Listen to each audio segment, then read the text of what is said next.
Hello and welcome to the 56th episode of the Destiny Community Podcast, brought to you by Blue Microphones and Headphones and Scuff Gaming Controllers. This week, PC was released. A very loud car decided to drive by my car. Revving them engines. Your dick's He's excited for PC. He's excited. And then PC launch. That was all the 1080 Ti's firing. What are you using as a power supply? Jesus. Yeah. Gasoline? We're going to talk a lot about computers today, aren't we? A little bit. We got a lot to talk about, though, Pope. Yes. I know. We got a ton to talk about. So I'm we're going to talk about excited. the PC launch. We're going to talk about the Twitch panel that Bungie had last week. And we're going to talk about the TWAB, because this week at Bungie was chock full of information that is relevant to everybody, not just PC players. I can summarize the TWAB in like one small phrase. Yeah. We told you they were listening. Yeah. Yeah. Oh, I thought we were just gonna say yeehaw. It's probably I like yeehaw. It's probably one of my favorite thwabs I've ever seen. Yes. Mm-hmm. It really was thwobbing. Yeah. It was thwobbing. Thwobbed all the crevices for you? Mm-hmm. It thwobbed me on all the right places. Oh boy. Well, where do you want to start with this thing, Briar? We don't have a PC guest launch, today. Right? Let's start a little bit. Let's Let's just talk about the PC release. The guest is PC launch. The guest is PC launch. Yeah. So tell us PC a launch. PC What was it launch. like getting clicked on and launched? Oh boy, it was wonderful. came out this week. First of all, was it smooth? Was it smooth? I mean, Pope's such a casual, he hasn't actually played yet. Was the actual launch itself smooth? I would say yes. I mean, for the most part, it launches and runs on most people's systems, which if you guys are used to PC launches, that is not the case. It's almost always a train wreck, right? And it was not a train wreck. It's not without bugs, obviously, but in terms of actual launches for a PC game, it's pretty good, right? I don't even think I had to queue. Yeah, me neither. I jumped in right away at 10 a.m. I had to restart Bungie. Be prepared. Yeah. I had to restart the Battle.net app. When it went live, which was 1 p.m. Eastern time for me, and then as soon as I restarted it, I was able to log in and start playing right away. Yeah, same. I am got so many questions because unfortunately my computer hasn't arrived yet. Casual. And I haven't had a chance to play it yet. So I want to know everything there is to know about this, because was it okay? First of all, what compare it to the beta? Something I know. The PC beta? Yeah. Compare it to the beta. It's the same sandbox that we saw in the PC beta. It's a different sandbox than what we see on the consoles, right? It's a different sandbox than the console beta and the console full release. So what you saw, if you played the PC beta or if you're playing the PC version of the game right now, is yes, you're getting super high frame rates. Yes, you're getting a wider field of view. Mm-hmm. Yes, you're getting higher graphical settings, but you're also getting something that very easily could be ported over to the console version, and that is a superior, in my mind, sandbox. Where weapons are, frankly, just more fun to use. Oh my God! Less All right. recoil. Yeah, I will say the big thing for me about the PC launch, yes, it's graphically, superior, the frames, field of view, all that stuff. That's the cherry on top of the PC. But the sandbox itself, all the weapons have this facelift on them that suddenly it's like, oh, I can't wait to try this weapon again because it feels different and it's exciting to use and exciting to see how it responds in the PC sandbox. Can you guys give like examples, like a specific example to a known entity? Okay, that is you know how pulse hand rifles cannons right off the bat. Hand cannons do not have bloom. They don't have bloom. Amazing. You aim. No bloom. You aim your weapon at your target, and the bullet goes where you were aiming. Yes. You're telling me you hit the thing that your target is pointed at? Correct. Yes, it's so good. All right. I was just the whole time I was like, hand cannon, whip it on, get the lucky pants, go in. I was so happy with my lucky pants and my sunshot. So, Patrick, you were going to talk about pulses. What up with pulses? You know how basically pulses, almost every single pulse rifle requires you to use counterbalance mods in your armor. You don't have to do that, and that's not because you have like better recoil management with a mouse versus a thumbstick. No, there's just simply less recoil. Like the Lincoln Green is one that I was using a ton yesterday, and then Disrespectful Stare today off stream. Both of those have a pretty gnarly horizontal recoil that basically forces you to run 1, possibly 2 counterbalance mods to make it usable. It's not there on PC. It's not completely vertical, but there's maybe like a 3 or 4 pixels of sideways recoil in there, enough so that when you're spamming it, you can see it start to move a little bit. Sure. But it's not. You don't put a full magazine, and instead of having it go up the wall, it goes across the wall, which is what you have right now with Pulse. I also want to clarify, this is not what we're experiencing here is not just with a mouse and keyboard. You can plug in a controller and experience this sandbox on a PC as well. So let me understand, Brian. So could I take my Scuff controller and just plug it in to my PC and then use it? Yes. It's the same as the beta. Plug it in, good to go. After you use code DCP to order your Scuff 5%, order multiple Scuff controllers and use all of our codes. Yeah, it's great. 7 minutes is a little bit too soon for an ad read plug, but I'll allow it this week. Patrick, the thing is though is that yes, I was testing stuff. This isn't about mouse and keyboard being superior to a controller. No. Because the same thing is demonstratable if you plug in a controller, and it's also demonstratable in PvE and PvP. It doesn't matter. Scout rifles, auto rifles, hand cannons, especially to me. Yeah. But almost every weapon type, submachine guns. However, though, feel amazing. However, mouse and keyboard cuts that recoil seemingly in half when you are using mouse and keyboard, because everything you lose out on aim assist, but you add more stability. Right, and in my opinion, I don't want aim assist at all touching my mouse. It's like it always annoys the hell out of me when the torch cannon, when I'm doing the tank and it pulls my aim because I'm just mouse or viewing over it. With a mouse, it doesn't happen anymore, so you can be a lot more accurate with things. Oh, it's wonderful, especially in PvP. If somebody runs cross down a hallway, that drives me crazy. You're not going to get any of that. But with the recoil with mouse and keyboard versus controller, and this is easily testable. If you have a controller right next to it, all you have to do is hit the trigger, and then it'll switch to controller recoil mode, and then you can test it. And then you can switch back to mouse and keyboard, and you'll see it's about a 50% reduction, roughly, in recoil, which makes recoil adjustment in control and mouse easy. Repeat what you said before that. So if you have a controller plugged in and you have mouse and keyboard already set up, you just have to hit the the trigger, and then it basically switches to controller recoil mode. There's no difference in the recoil. No, there is 100%.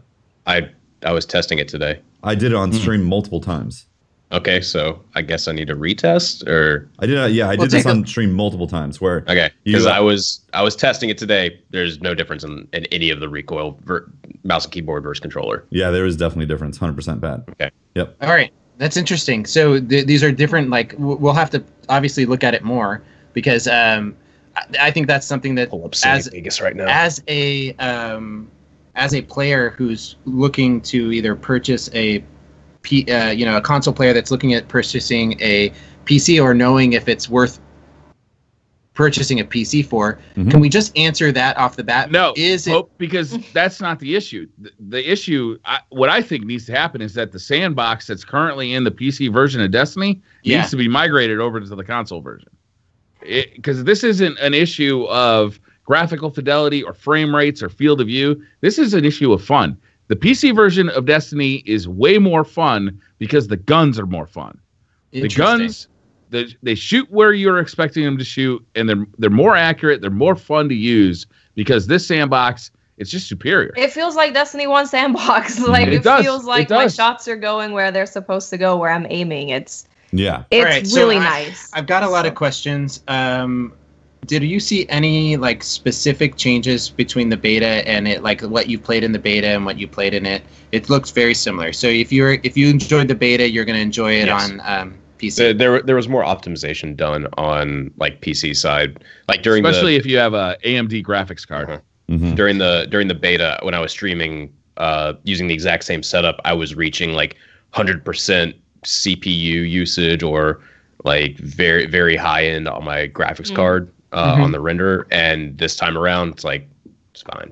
Yeah. So Tefty, at this point I feel compelled to warn you there is a group of people watching this podcast right now that have committed to taking a shot every time you say unlimited frames.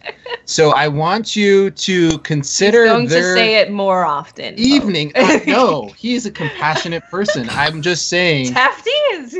Consider them before you continue. Spout upon the unlimited frame nature of the PC. I've actually got to take a drink every time Pope says. I've got to take a drink every time Pope says casual tonight. Every time Patrick mentions WoW or Magic the Gathering, every time Tefty mentions the Church of Unlimited Frames, all are welcome. And all are welcome to the Church of Unlimited Frames. Mentions fashion. Oh boy. Hunter fashion. Is it any different? Oh dear. With the season stream. Oh yeah. We got so much to talk about. So I'm jealous that you guys got a chance that are already on it. What ranks are you guys right now? Like, how far have you made it into the game? I have not been trying to grind this hard. I've been like just taking my time. I don't want a power level or anything like that. I even pulled my Might Multi-Tool a little early, just a little, and I ended up hitting 275 yesterday. Mm-hmm. Oh, that's great. I know. I'm like, okay. That's where I'm at too. I'm like 200 right now. Okay, just 200. Yeah, I spent a lot of time in PvP. I got like a hand cannons, and I was like, go to PvP. I want to use hand cannons. It's gonna be great. And then I was like, I want Night Stalker. Yeah. What? I was playing PvP yesterday, and my fire team was like, let's go do strikes. We gotta get the strike thing done. I'm like, I don't want to do strikes. I want to play PvP. This is fun. Wait. PvP is fun? Yeah. Yeah. That's awesome. How did the matchmaking go? What did it feel like? I mean, was it same? Felt like I was getting in games faster, actually. Okay, games are faster. Load times. The load times are insanely fast. Yeah. Well, depending on your hardware, probably. True. I was getting in there fast. I'm on an M2 drive, Evo 960, and yeah, like when I load into a zone, it flies. It's like, oh, okay, we're going down. I mean, overall, though, I think everybody who's playing the PC version has been extraordinarily happy. There are some problems, though. Like, there's this micro stutter issue that's been... I know, Tefty, you're the first one that mentioned it that I saw.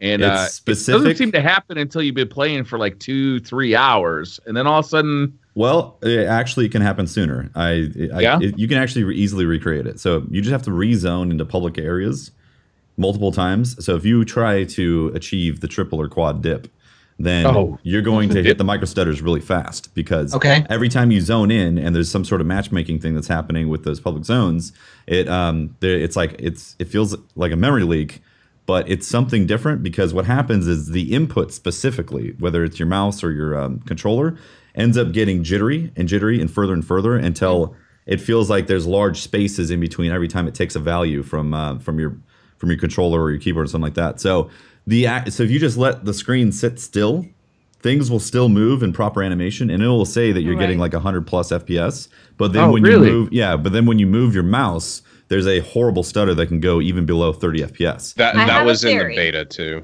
What if? Wow. What if this is Bungie hearing the podcast about Tefty's quad dip? And they're like, maybe they're trying to. You will not cheat the system. Thou shalt have a quad dip. You shall not have a quad dip. We must limit the dips on the unlimited frames. Wow, that would be awful. So what happened is, I noticed a lot of people were like, "Oh, I'm not getting this at all. I'm not getting this at all." Well, you're not going to get it if you're doing the campaign initially, because it's mostly not trying to do matchmaking and all that. Once you start farming these public events and actually putting time into there, you start noticing it more and more. And then eventually you're like, God, this is not as smooth as it was. Then you completely restart the application, and then suddenly butter is back. Delicious butter. It's harder to tell if you're on a 60 hertz monitor, because obviously it's the 60 frames versus 140 or 240. You can't eat butter and is smooth like coconut oil? Ooh, I like coconut oil. Perfect analogy.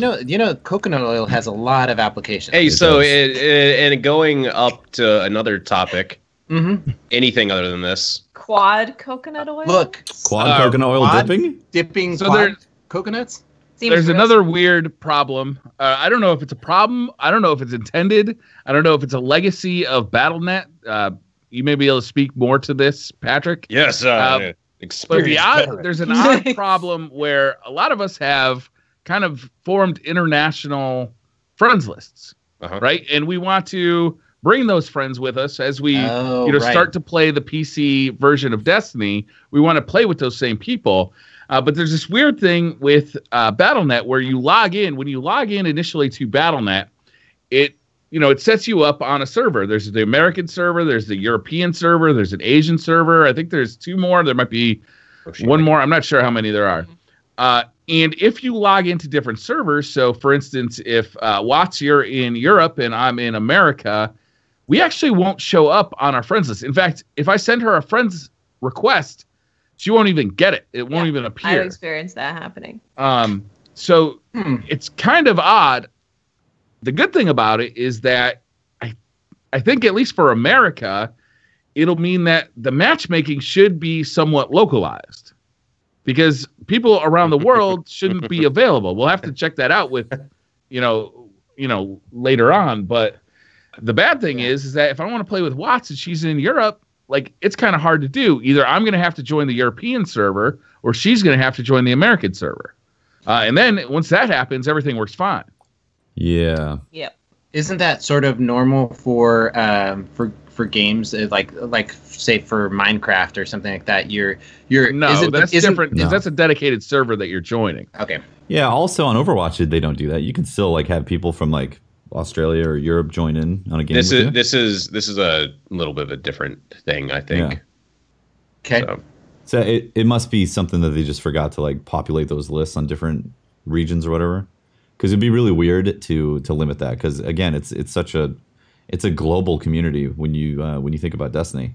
People raid with each other around the world all the time. Yeah, I'm surprised they didn't reference that. Is that in the THWA? They didn't reference any of that. At least I didn't read it in any of the issues that was outlined. People are saying they do it in Overwatch as well, but how do people then I've played with people from Australia on Overwatch. Like how are they? But do they join the American? I think they join the American server to play with you. Yeah. Is that how it is? That's what Red has to do when he's played with it? Okay, sorry. So that's my bad. I didn't realize that. So that's weird. How are we supposed to reach the end game of friendship if we can't play with our international friends? We're supposed to get more friends if the chat just need to join us. Yeah, we need to nationalize our friends list. Cut out all the international. We need to make Destiny great again. I don't know much about England, but I know that they spell tire wrong and they say aluminum wrong. So I'm pretty sure we're better off this way. They say aluminium, right? But right, and they call their trunk incorrect, sir. Bonnet or something like that. It's just ridiculous. So apparently there's European servers and America servers, no Oceanic servers. So that's the other thing I've heard. I heard this from Gary Diaz, is that I think that it's America and the rest of the world. Basically. So in America, we have an American friends list, but for instance, if you're in Europe, you can see people in Brazil or in Africa or in Asia. That's interesting. I thought Americas meant Americas, North and South. I don't know. No. There's only one America. But it says Americas. Oh, North America. Well, then they're talking about the states within the America. So, sounds like we might be a little uneducated on this topic. Yeah, we might need to look into that a little more. Sounds like we don't know what we're talking about with servers. Yeah, there's a lot of more interesting stuff to talk about, like people getting banned. Yes, let's talk about banning people, because after my previous comments, oh boy. All right. Yeah. No, I'm just kidding.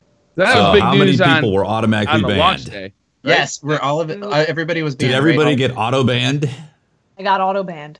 Just loaded up and it said, "Sorry, no Destiny 2 for you, you nerd." Does anybody? So obviously none of us were banned. Does anybody know anybody personally that's been banned? Yes. Yes. No. Who was that, Pope?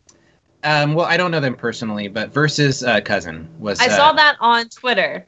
And I saw the first tweet, and I was like, I want to follow this. I want to see what's going on. So someone who knows what's happening. Yeah, tell the story. That. So I messaged him, and I DM'd Versus, and I said, hey, can you let me know more information about what's going on?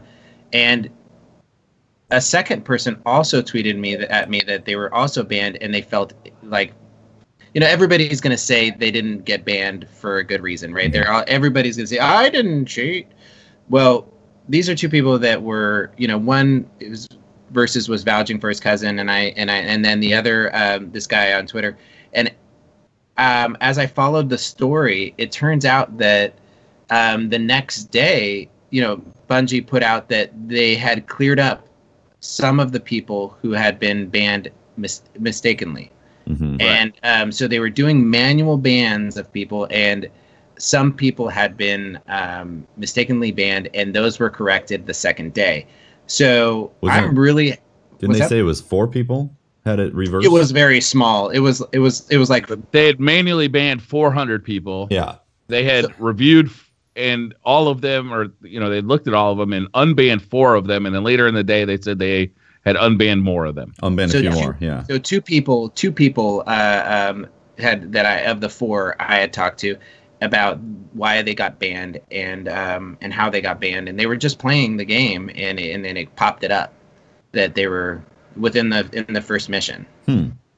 And it was like upon first logging in. If you look at Reddit, it seemed that thousands upon thousands of people were receiving this. We're wrongfully banned. Wrongfully banned. Millions of people. My Twitch chat. To be fair, there were a lot of people that were banned that then came back later because there was an update where they said they were re-reviewing and were overturning some of the other bans that they had issued. There were a bunch of people in that thread that were like, yeah, I can play now. Yeah. And so. Right. Interesting. But 400 people out of, potentially a lot of copies. This is what I'm saying is like 400 people had experienced the ban hammer, and it was manual. Bungie wasn't automatically like having a piece of code that says you just matched XYZ, suddenly you're banned. Yeah, the big rumor was that people that were using like Discord overlays, or people that were using OBS or XSplit, or some of the many programs out there that have overlays that are typically used in games. The big rumor was, if you use that, you will automatically get banned, and not true. Not true. It just won't work. Yeah. Right. So. Yeah, there was a lot of miscommunication about that. It just wouldn't launch if you're using those overlays. Yeah, it wouldn't auto ban you. So if you do have some sort of piece of software that's doing something that's hooking into the rendering cycles for the game, you need to just turn those off, because that's what it looks for, is code injection. At least that's what I understood. Yeah. I think it's worth noting, like, a lot of people are like, just tell us what's getting people banned. You can't tell people what is triggering the ban system, like, for people to ban you, because then people are going to make hacking, cheating programs that bypass what they're looking for. So just that transparency in terms of cheating is very, very, very difficult to give people. Mm-hmm. I feel like they've been really responsive, and they were, yeah. Giving us information like that was really helpful. It's like there was a lot of misinformation on Reddit, and Destiny or Bungie coming out and posting that information and giving links to what would ban you, and giving us numbers and letting us know that they were not auto bans but manual bans was really helpful. I mean, I think that was really reassuring to me. There was, yeah. Right. Yeah. It also, aside from just the ban thing, it also kind of reflects on how such a small group of people can make such a loud noise inside this community. Because, I mean, this was every 5 minutes I was talking about, I was being asked questions in Twitch about this, right? Yeah. It was just constant. And, I mean, Reddit was just on fire. I think the Bungie forums were on fire, too. It's like, this is all everybody was talking about. Not like, oh my God, like, we're so happy to have the PC version of Destiny. It was just ban. It was crazy. It was 400 people. Yeah. Yep. It's crazy. I guess people that use Reddit and Bungie forums really want to win video games. Maybe a little bit too much. I'll be damned if my aimbot doesn't work. Bungie, why don't you let me use my aimbot? I need it. I bought this video game. I'm entitled to it. Entitled to my rights. Of course, not talking about the people who were mistakenly banned and are now unbanned. Of course, yeah. Talking about the people that were banned. I'm a console noob, right? So PC is a world that I'm not really familiar with. Can you give me a quick explanation of 2 things that I heard on Twitter a lot? Okay. Right? Okay. Field of view Yes. All right, and I get it in concept, but I wanted someone to explain it to me and how it helps. Or it's easier to show it to you. And the other one, well, is a podcast. And the second thing is people were asking, what's your mouse sensitivity, and like what same as controller thumbstick sensitivity. What?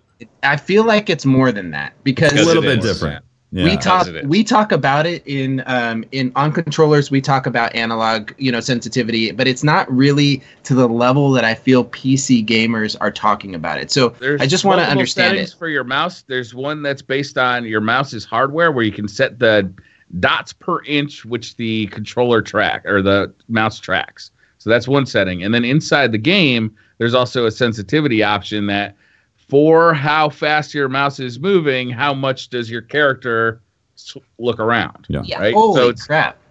And then it's kind of doubled. And then, I thought you were gonna. If you have whenever you ADS, you can have a separate sensitivity setting for when you aim down sights. Yeah. So when you hold the right trigger, oh my god, that's the reason why I don't you set it and you forget it. Mm-hmm. Well, the thing is, that's my biggest hang up for using snipers. I like to have a higher sensitivity, but then when I snipe, I like to have a lower sensitivity. So it's hard to find. I have to be an unhappy medium between the two on a controller. I want it to be a 3 when I'm sniping and a 7 or 8 when I'm not, and I settle in at a 5. So I feel like I'm making a compromise on a controller and a console. So something like that really could. There's a proper way. Difference. Yes, there's a proper way to do it as well. Destiny 2 uses basically the exact same aiming thing that Overwatch does, where you can use some of the Overwatch tools that allow you, there's like spreadsheets and stuff, that allow you to pick the exact sensitivity that also will allow you to have one. Wait, he just rolled on by spreadsheets. Yes, spreadsheets. That will allow you to input like the DPI and then resolution of your monitor, and then it'll give you all the proper settings to put in for the in-game sensitivity that'll allow you to have perfect one-to-one movement for your mouse. I like that. I like the customization of PCs already. There's a ton of customization in the PC version. So can you explain then field of view? Well, one more thing that you can do also, and one step further, is some mice have a button to adjust your DPI by holding the button as well. So on the Logitech G502, that's why I don't actually use this thing to adjust, but like I have a button on the side that I could map to even lower the DPI if I wanted for sniping. On the fly. Yeah, on the fly. So yeah, like you can literally hold the button down while you're sniping. Yeah. I don't use that because I actually crazy. Yeah. I don't use that because there's already an ADS modifier in game, but like I actually have been keeping it the same. I keep it at 1.0 in there.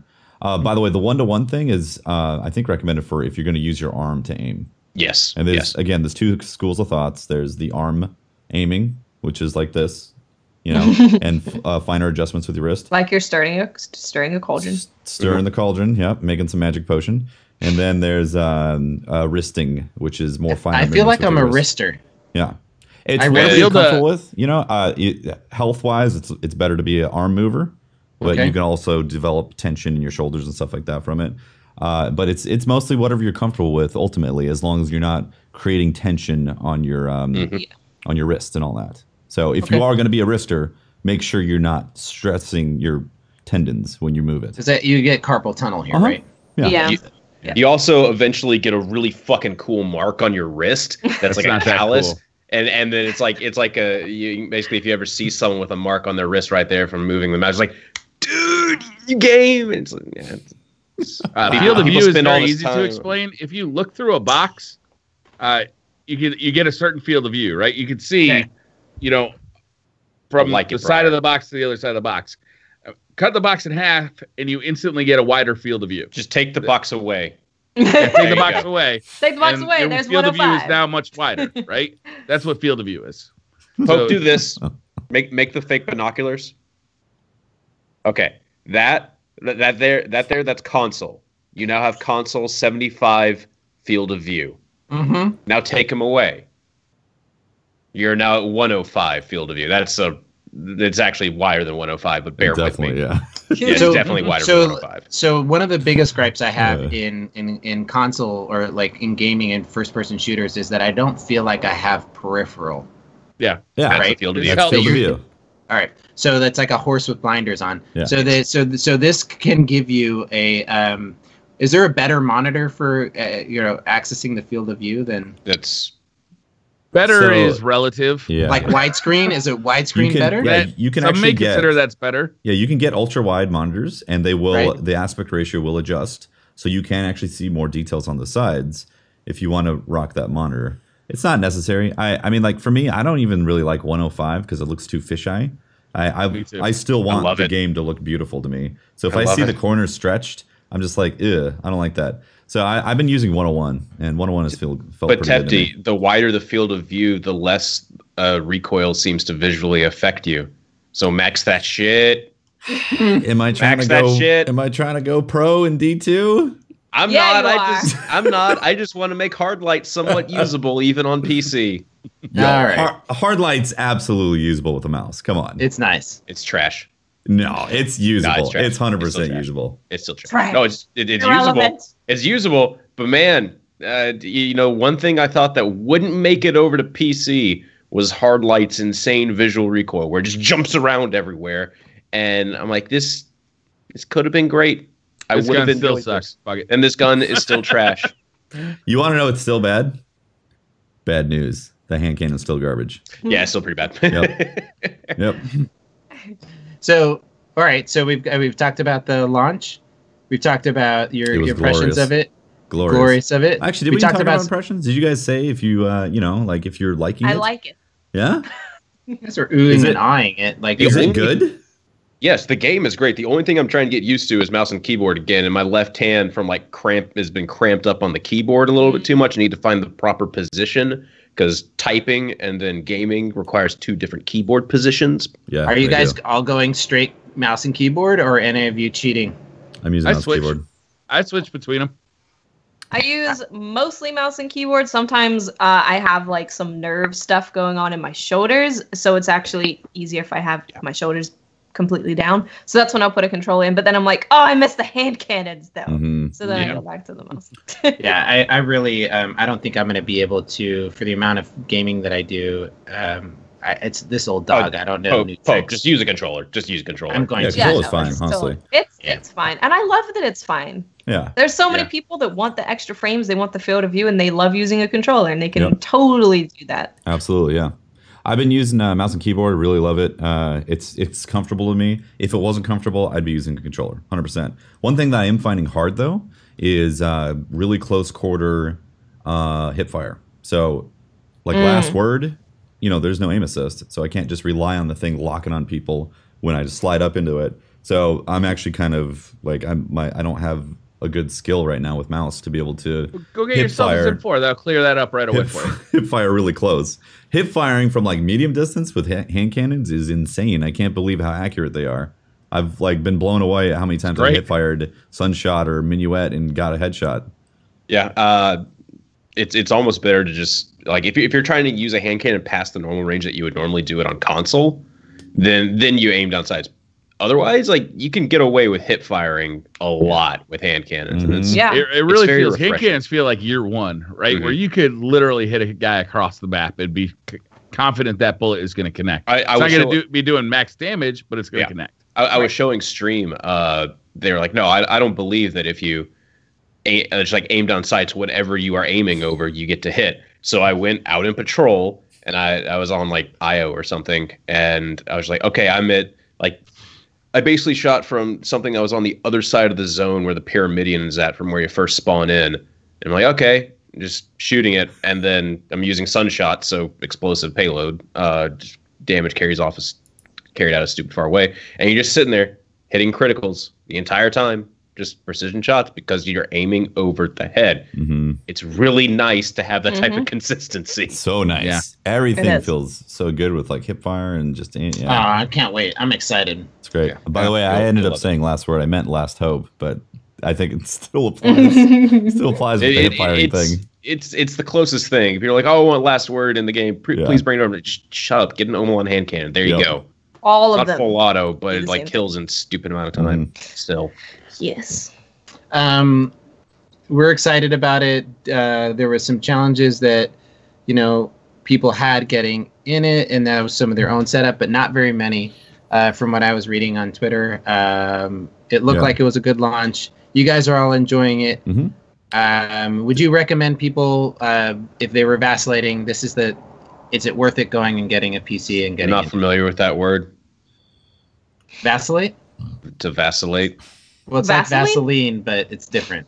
Vacillate means to go back and forth, to be undecided. Just say on the fence like a normal person. Are those people console and then switching over, or brand new to the Destiny genre? No, console switching over. Man. Or brand new. So brand new, I had definitely recommend PC because it's a great experience, and they haven't developed a friends list yet that's on there, and I think D2 in general is a great introduction for people to get into the Destiny world. If you're on console, I still think that if your friends are on console, it's better to stay there because 100%. It's a social game, right? Yeah. Yep. Speaking of I will say though, I will say this though, is that if you do get a PC, even a low end one, which Destiny will run on pretty low end hardware, you open yourself up to a whole nother library of games that you previously didn't have access to. So it's not just Destiny. Suddenly you have access to Steam and good old games and all sorts of games that you just didn't have access to on console. So there's more value there, and the games themselves are cheaper a lot of the time. I remember we had this conversation last week. Steam sales are so good. And Master Chief, they don't got the chief. If you're giving me a hard time for bringing up the same topic week after week, I am going to give you a hard time every time you mention WoW or Magic the Gathering. Yep. And now Master Chief. Master Chief. Well, hey, you stay away from Master Chief. I love Master Chief. Yeah, Master Chief, and we have a special. He's a goddamn national treasure. Somebody said that you can play Halo 3 on PC now? Is that happening? There's part of Halo.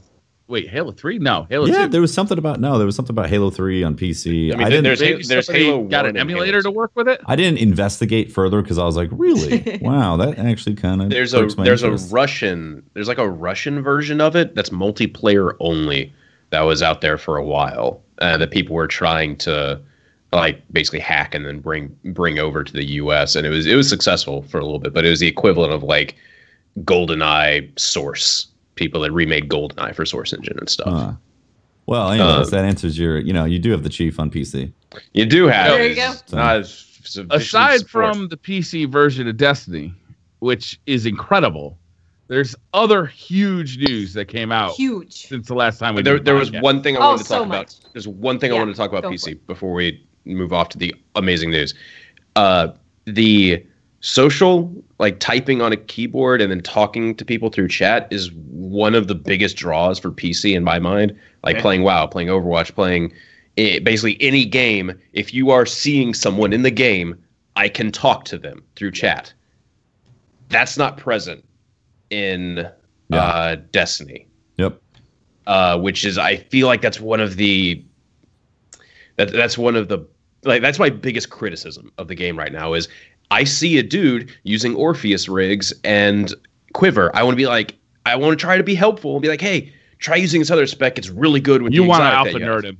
Yeah, I want to alpha nerd him. Totally the wrong exotic, dude. Get off my exactly that. But also, hey, I've seen this dude 3 times now doing public events. He must be grinding them. How about we group up together? I've sent an invite. It would be way easier to just send him a whisper, maybe say it in proximity chat, something to that effect. And I've been reading some interviews with the designers on it and how they wanted to try to stay away from toxicity. I mean, it's the same reason that it's not there on PS4 or on console. And I completely understand that. And at the same time, I feel like you're also denying so many opportunities for other people to start playing with each other. And just don't let it be in PvP. Just have it let it be in PvP. Sure, that's fine. Don't let it be in PvP. The other thing is like you have to enable whispers from everyone. It's turned off on default. If it was just enabled, you know, I could tell that dude. I could maybe send someone a whisper saying, "Hey, you want to group up?" You know, fire team chat, and like that stuff's enabled off the bat. So if you get in a fire team, you can still chat with people. But man, fucking up my heroic event, dude. I think we all know why they didn't add this. No, I'm saying he could be doing them even better. But it could be. I mean, in PvP, that's where you're gonna get most of the like traditional toxicity, right? And PvE, what are you gonna do? Be like, hey, look up, right? I just got an exotic engram. Suck it, nerd. And like, is that what we're trying to avoid? Honestly, I think that's why they didn't put it in there. So you like, I mean, yeah. I'd be okay with it not being in PvP, but you're right. In this, in the open world, they really do need that stuff in there. It would be great. I don't feel like people would be super toxic in farming public events. I know. I mean, I do get annoyed when people don't shoot the damn blight. I'm like, shoot the blight. Follow me. Shoot the blight, goddammit. Opportunity. But then at least you could tell them. Yeah, you could tell them how to do the heroic. You don't have to yell at them or whatever, like, you know. Follow my lead. Do what I'm doing. Step in. But right now I'm being toxic because you're doing it wrong. And I'm yelling at you. You might not be able to hear me, but I'm yelling at you. If you were on the mic though, I'd definitely yell at you less loud. Oh yeah. Yeah. So I don't know, it's weird that they did that, but it's true. They should have added it. It feels like it's missing more on the PC version, doesn't it? Because it feels like you're so used to it there. You just are used to it there, yeah. A lot of PC whereas in a players console, are you used to it, feel more protected often. Yep. By the way, there is someone's text chat. You can just you can just mute it, right? Easy. Yeah. Right click mute. Same thing in Overwatch. I got someone just being a dick to me. Mute. Cool. They're not a problem anymore. Yeah, exactly. By the way, there is a Halo 3 clone type of thing that happened on PC. It's called El Dorito. Yeah. And that's El Dorito? Something like that. That's what people are referring to the Halo 3 on PC now. It's not official. That's the best name ever. I know. It's pretty great. It's not an officially supported Microsoft Halo type of thing. It's just a fan recreation that is apparently faithful to Halo 3 multiplayer. Cool. Yeah. All right, let's talk about the Bungie Twitch panel because that was huge. They talked about seasons over at Twitch. What was that? That's Friday, right? Remember last podcast? We were like, I don't expect much. They're going to reset the numbers. We're going to re-earn stuff for a clan. Snooze. Well, and remember when I said Suddenly, information from Bungie and the first time seeing stuff that may or may not end up in the game. I was like, bravo. Let's actually seeing stuff. Yeah. Which never So happened. some of the stuff they detailed was we're going to get sandbox updates with each new big ones season, right? The like big sandbox once per quarter. Yeah. Which is huge because like I actually saw the complaint today. I didn't select this question from Twitter, but I saw the complaint that are you guys upset that we're only going to get sandbox updates once per quarter? I was like, are you fucking kidding me? We went through like 9 months often. they didn't say that was the only time though. They said didn't, no. No. Yeah, they said that it's an opportunity to give a major update, but they still have the ability to do updates in between. But to know there's always one coming up in 3 months. Oh yeah, and yeah. I think like, this is the biggest thing. That was the biggest thing. It's going to change 3 months anyway. That's huge. Yeah, that was the biggest thing for me. It was the transparency of we know when stuff is coming. So now we don't have to sit around as a community and be like, when is this thing getting nerfed? When is this thing getting buffed? When is it going to change? We actually know, okay, well, in 3 months it's going to change. Yeah. Yep. We also saw there's going to be new rewards from Iron Banner. They're going to change the way rewards happen for Iron Banner. So it's not just going to be based on the token system. They're going to get it's going to be a hybrid of what it is now and what it used to be in year 3 of Destiny 1, where you're going to have like, monthly Iron Banner armor and weapons that are available, and you'll be guaranteed to be able to get those, if you earn enough to get them. It won't just be a pure RNG system like it is now. You can buy with legendary shards and tokens. Yes. They're going to a new use for legendary shards, I think, is welcome as well. Oh, yeah. That's going to be huge. I mean, what do you think we're going to spend them on? Fucking anything at this point? Yeah. I mean, we just said what they're going to spend on. Anything? Sometimes. We're also getting new armor and weapons for Iron Banner and Trials. So this is one of the cool things is that they specified Iron Banner and Trials, and they also specified the Eververse full lineup. Basically, a lot of the stuff for Eververse is going to be exclusive to a season. Mm-hmm. So if you earn it during that season, then you've got it. And if you don't, then it's no longer available, which I'm sure some people are not going to like. I think is awesome because I like having like exclusive gear that, I know this is only going to be available for 3 months, so I got to grind to get it now, as opposed to it's going to be available for a full year, or I can wear something around the tower that's like pretty cool looking. For instance, the Dawning armor, which we saw on stream, will be available during the Dawning season and then be gone. Yep. Which I think is awesome. And that kind of ties into Carillion Calls, right? So for that season, Clarion Calls, my bad. Clarion Trumpet. For that season, you have this Eververse stuff that's available, and then after that, it's not available. And when they were initially talking about Clarion Calls, I was like, okay, it gives you double XP. For people who don't know, it's going to give you double XP for doing certain things. The Clarion Call that's coming up this time around is when you play with your clan members, you earn double XP, which essentially means you're earning bright engrams at twice the rate that you currently do. And it's going to be active the final 2 weeks of the season, right? I think so, yeah. So I believe so. Oh, nice. Yeah. So that is a way of people who don't want to spend real money on the Eververse stuff to make that final push to get that spicy ramen emote that they've wanted, or that set of armor. I think that's really good. It's a way to kind of entice people to spend some more money as a business model, but they've also introduced something in game as a way for you to make that final push. So I thought that was a really smart way of doing it. Yeah, honestly, there's a lot of people that think that these Eververse things are just for spending money and that you're barely going to earn them in game. And I'm like, you get them all the time. Yeah, you get them all the time. Exactly. Every week on refresh, you're basically like 9 easy engrams. And then I'm excited to go to the tower and turn them in. I can't wait to see what exactly. I got. Like all they're this stuff, actually really cool. All the stuff is earnable through RNG through those cosmetic engrams. And Overwatch has already been doing this since launch. I have no problem with them saying you can either earn these engrams through grinding the game, doing the stuff, earning the XP, or you can spend money on it. Like that's a win-win. Everybody wins. There's nothing that's actually blocked off with money that says the only way to get this is if you paid for it, aside from actually playing the game. Yeah. I think this is the best version of microtransactions they've had so far. 100%. Like it looks there's good. nothing that's blocked off that I can't get without paying money. It feels rewarding even when I'm playing. Like I'm getting bright engrams constantly, and I'm always excited to see them pop up. And it almost feels like getting a legendary or an exotic engram. Like it's that sometimes fun. It's good. To be honest, really cool. Sometimes it scares the crap out of me. Like it happens sometimes at an inopportune moment.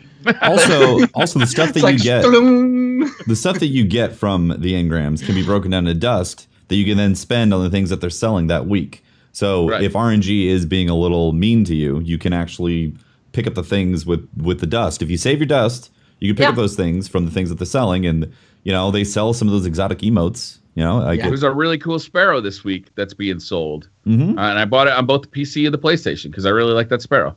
Yeah. What's particularly good about it? It just looks cool.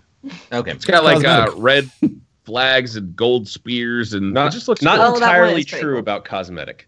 Because I got that same Sparrow on PC, and when I equipped it, I was like, something feels wrong. On the console version, I have the version that charges really quickly, so it just instantly comes out whenever I press the button. But on PC, it has like reloads your weapons while you're There's random rolls. Yeah, there's random rolls that can happen on Sparrows. Yeah. So, yeah.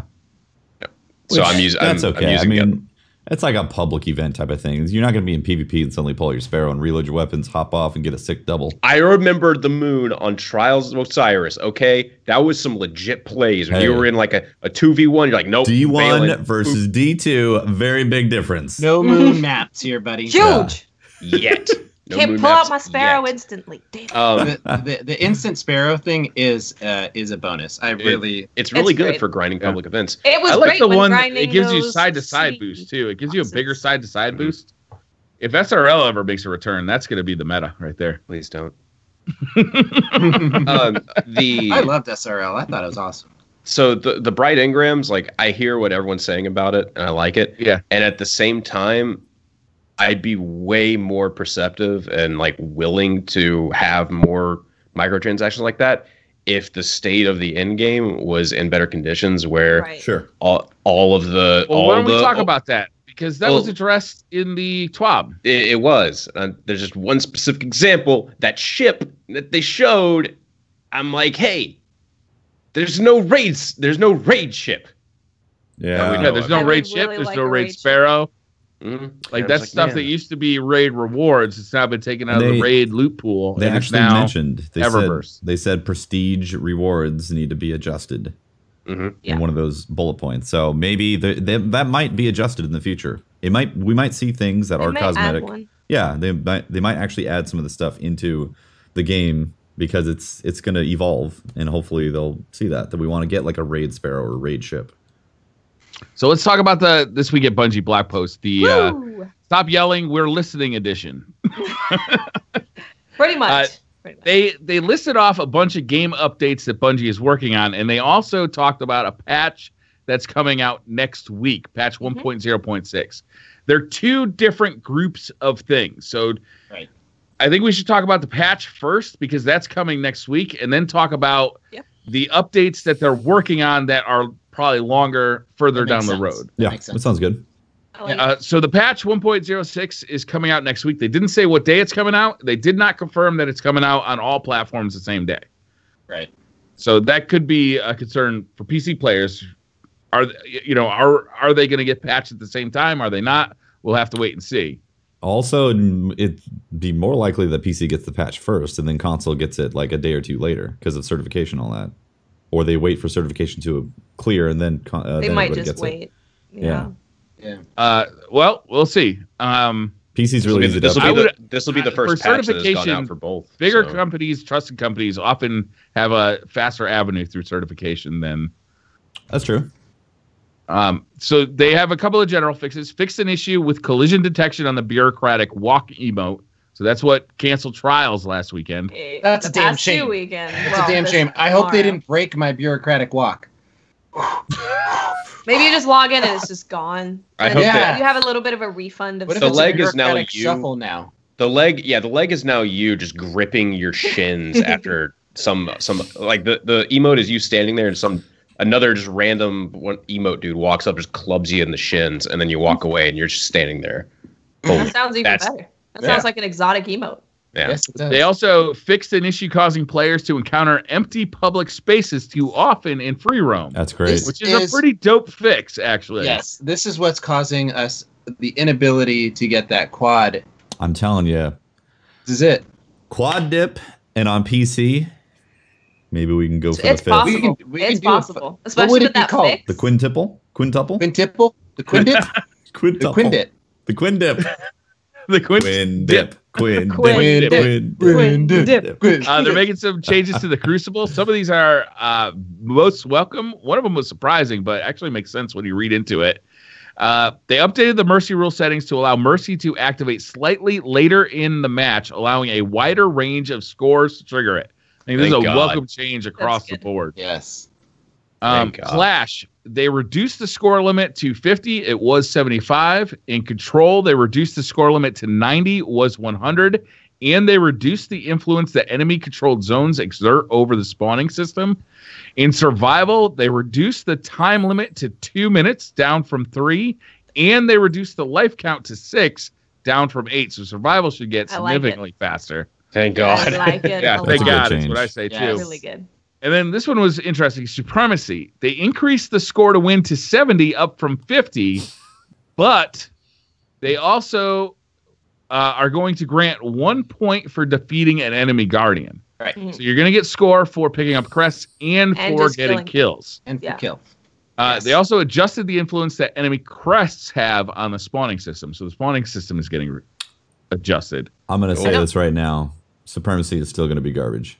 What I really wanted to see in this patch was we've upped the chances of you finding a control match, and we've lowered the chances of getting. That would be amazing. I'd love that. Just yeah. I'm not anything else. I'm not a huge fan. I'm not a huge fan of Supremacy, but I'm also not a hater of it like you guys are.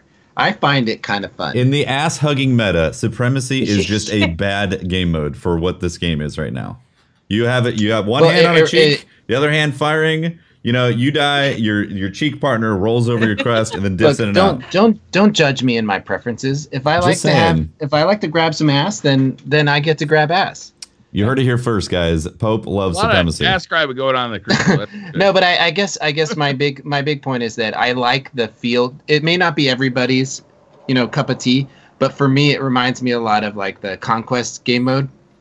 It like mini Conquest setups where you come up together, you have to team shoot. There's a no man's land in the middle. There's people that are dying. The orbs are dropping, and you've got to wipe out the enemy team.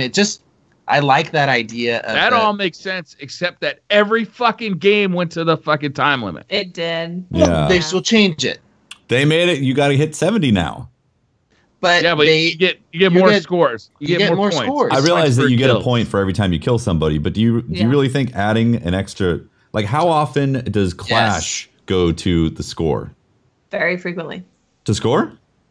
Clash? No. To time. It doesn't go to score. It goes to time, It goes to time. It's very rare to have Clash go to score, and now they're adding an extra 20 points on top of a game mode that's essentially Clash with the side of butt hug. No, they're taking 5 points off. Clash went to 75 points. Now it's going down to 50.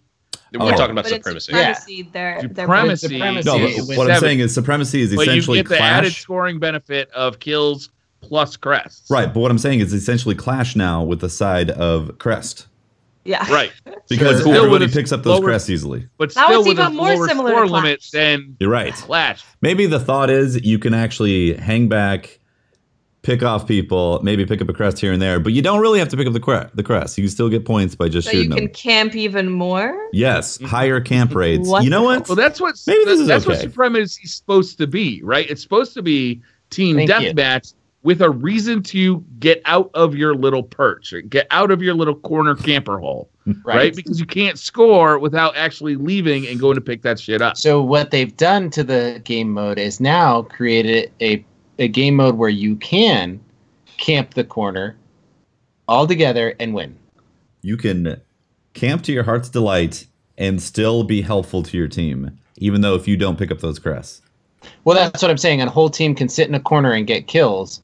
Yes. And win. Yes. I like it. We'll have to see how that one plays out. Across the board, though, I got to say, I'm happy to see all of these changes.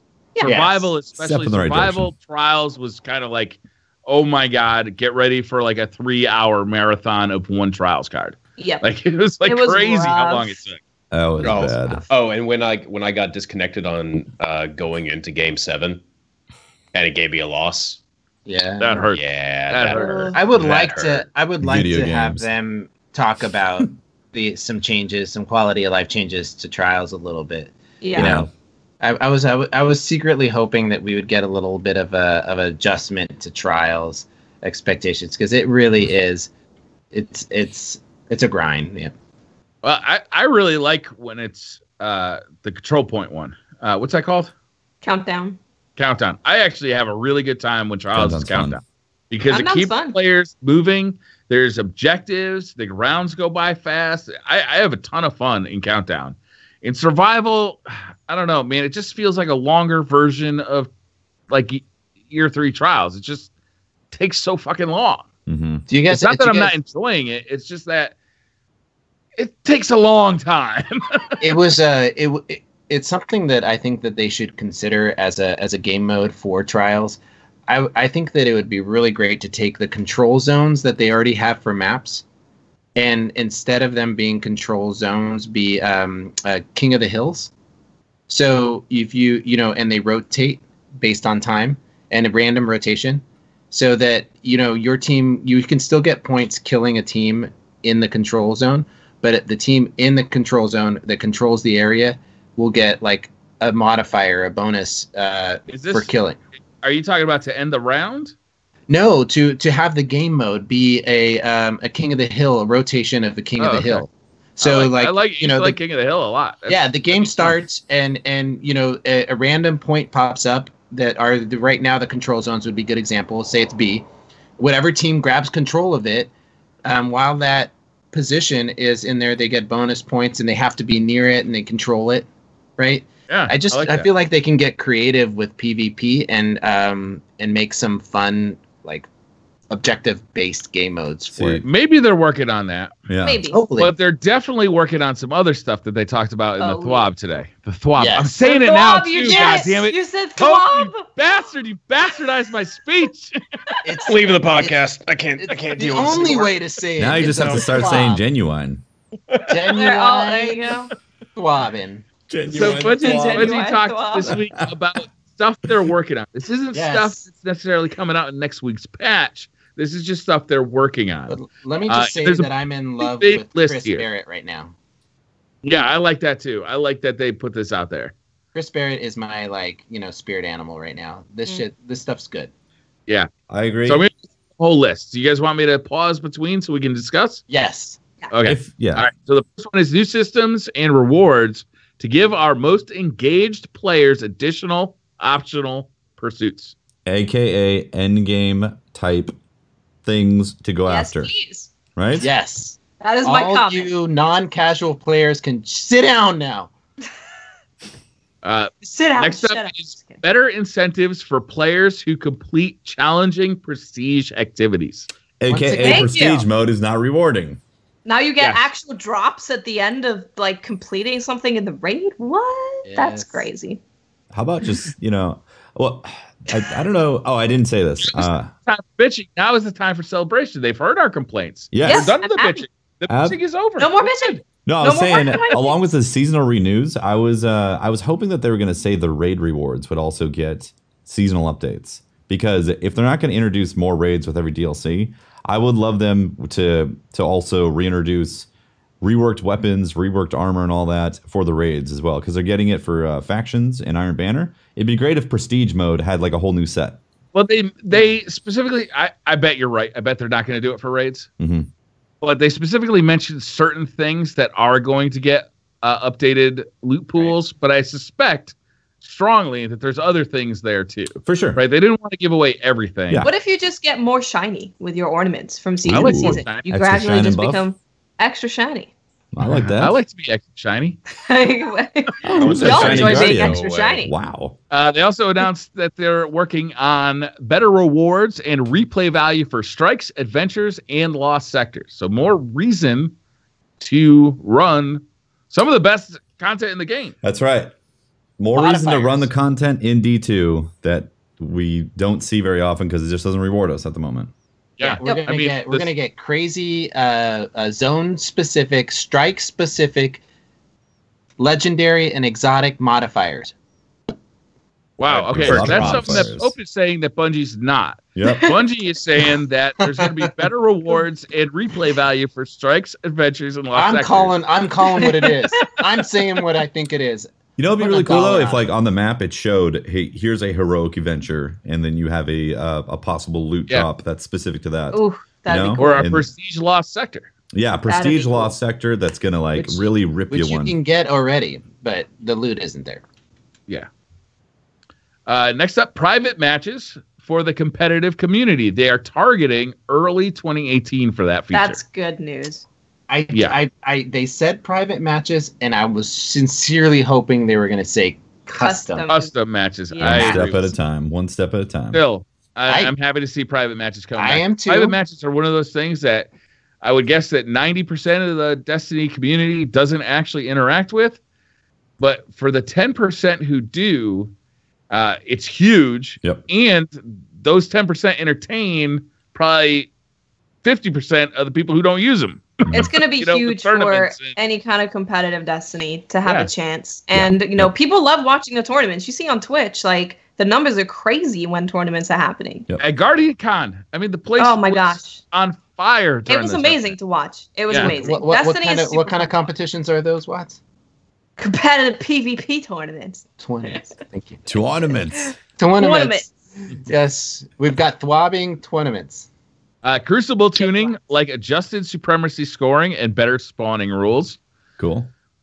Better incentives for completing Crucible matches and penalties for quitting Yeah. competitive games. Yeah. Yes. Take that, you levers. I wonder what it's going to be. You You levers. dirty lever. You Take dirty that. levers. Take that person who's got a .16 KD. I just thought of what they could do. This is Man, to totally be just evil. like my father. I realized what they could do, and it's What is totally evil.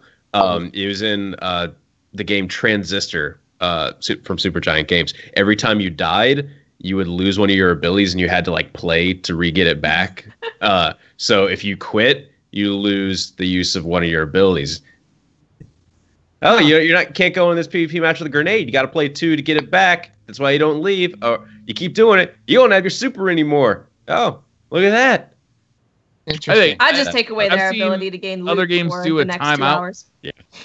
I've seen other games do a timeout, like a timer, where if you get disconnected, no big deal. If you disconnect from 2 games, maybe you get a short timeout before you can enter another one. If you leave, if you show a consistent pattern, all of a sudden that timer just gets longer and longer and longer. I'd like one of the punishments to be if you're one of those consistent backer outers. What did you call them? Levers. Levers. Game I'd abandoners. like them to give them, instead of, and like you guys are talking about taking the rewards, but do something different than that. You know how you get rewards, right? They would get the engram, everything like that. They'd go to, and it would give them like celery from like the nice raisins, or like coal or raisins. Yeah. I love it. That's actually pretty funny. Games. The problem with that is that people will collect it. They will want to collect it. That's true. I That's can actually guarantee pretty you true. they will want to collect Guys, I have Good. a really Let 'em. easy solution for abandonment. It's Okay. great. What's that? You lose rank in your ranking in the game. Ooh. But Wow, that's Tefty, interesting. that would require there to be a ranking system. Why they did not talk about rank here, and I'm gonna say that was. Yeah. They did talk about continued improvements to the Iron Banner and faction rallies, including uniqueness of rewards. Interesting. Mm-hmm. I like the word unique. I like you. And I I like Like being rewards. unique. I like being unique too. Changes to the mod economy to make it more interesting and impactful. Yes, Hello. please. Woo! I'm excited about that. Yeah. I What really are we hope gonna that's get? just not like lip service and it's legit, Like they could Yeah, be I like, hope now they you have rework the plus whole damn thing. 10s. Don't you want plus 10 legendaries? Well, Come on. I don't want plus 10. Nobody wants I plus want- 10s. I want interesting and fun modifiers to weapons and armor that change the way the game is played when I use those mods. I want I'd like, Pack I'd rounds. like them to be My explicit impactful payload. differently in PvE than PvP. Exactly. I That want would be I want amazing. PvP mods. I want PvE mods. I want mods that help with the raid. I want Yes. mods that help with planetary stuff. Like Yeah. here's some I also want them to be able to like apply and then switch them in and out on those slots without having to lose the mod as well. Yeah, I want a because- mod that electrocutes any blueberry who doesn't know to shoot the Big the light. vents on the Public on events. the cabal. Yeah, the public event. Hmm. That's I want a. That's I want probably that not one. going to be in there, Briar. It's probably not going to make it in. I don't know. I'm really digging deep through this twab. Yeah. Well, if you look closer, the thwob will show you the way. Now, That's true. I am really interested in having us take a giant leap, and I know this is asking a lot, but I really want them to take a giant leap into PvE gaming with PvE specific mods that get us going crazy. Yes. Get us doing Yeah. some fun stuff. I'm so I down with agree. you, Pope. Like all they got to do is just say against minions of the darkness. But Or I just This in mod PvE works environment. against So here's- minions of the darkness. the reason why I like this is because I think that it can apply to the end game and all those like hardcore and casual players. So Tefty, I really like the idea of mods being spent and not moved around. The reason why is because I feel like you should have a better Devils and you should be excited to do something with your 5th better Devils. All right. Then give All right. me I see where 500 you're to going with that. 1,000 slots in my vault. All right, so there's That's true. that. There's That is right? true. But I'm saying that if I would love to take, all of a sudden I've got 3 sets of Titan armor, right? One that I like that all are kind of similar, right? In their similar armor pieces. But one I've got decked out for going into PvP, and another one I have decked out for doing loot grinding in PvE, another one for the raid. And those modifiers mean something at that point, and that armor means something at that point. We had that in Destiny 1. It's surprising to me that we don't have that in Destiny 2. Yeah. The mods could change that, and we could get like, if you're running patrols and lost sectors and those things on IO, you're gonna have a likelihood of dropping a mod that's specific for Vex or whatever, or doing something on IO. Yeah. That's how they make this system. Oh, I would love it.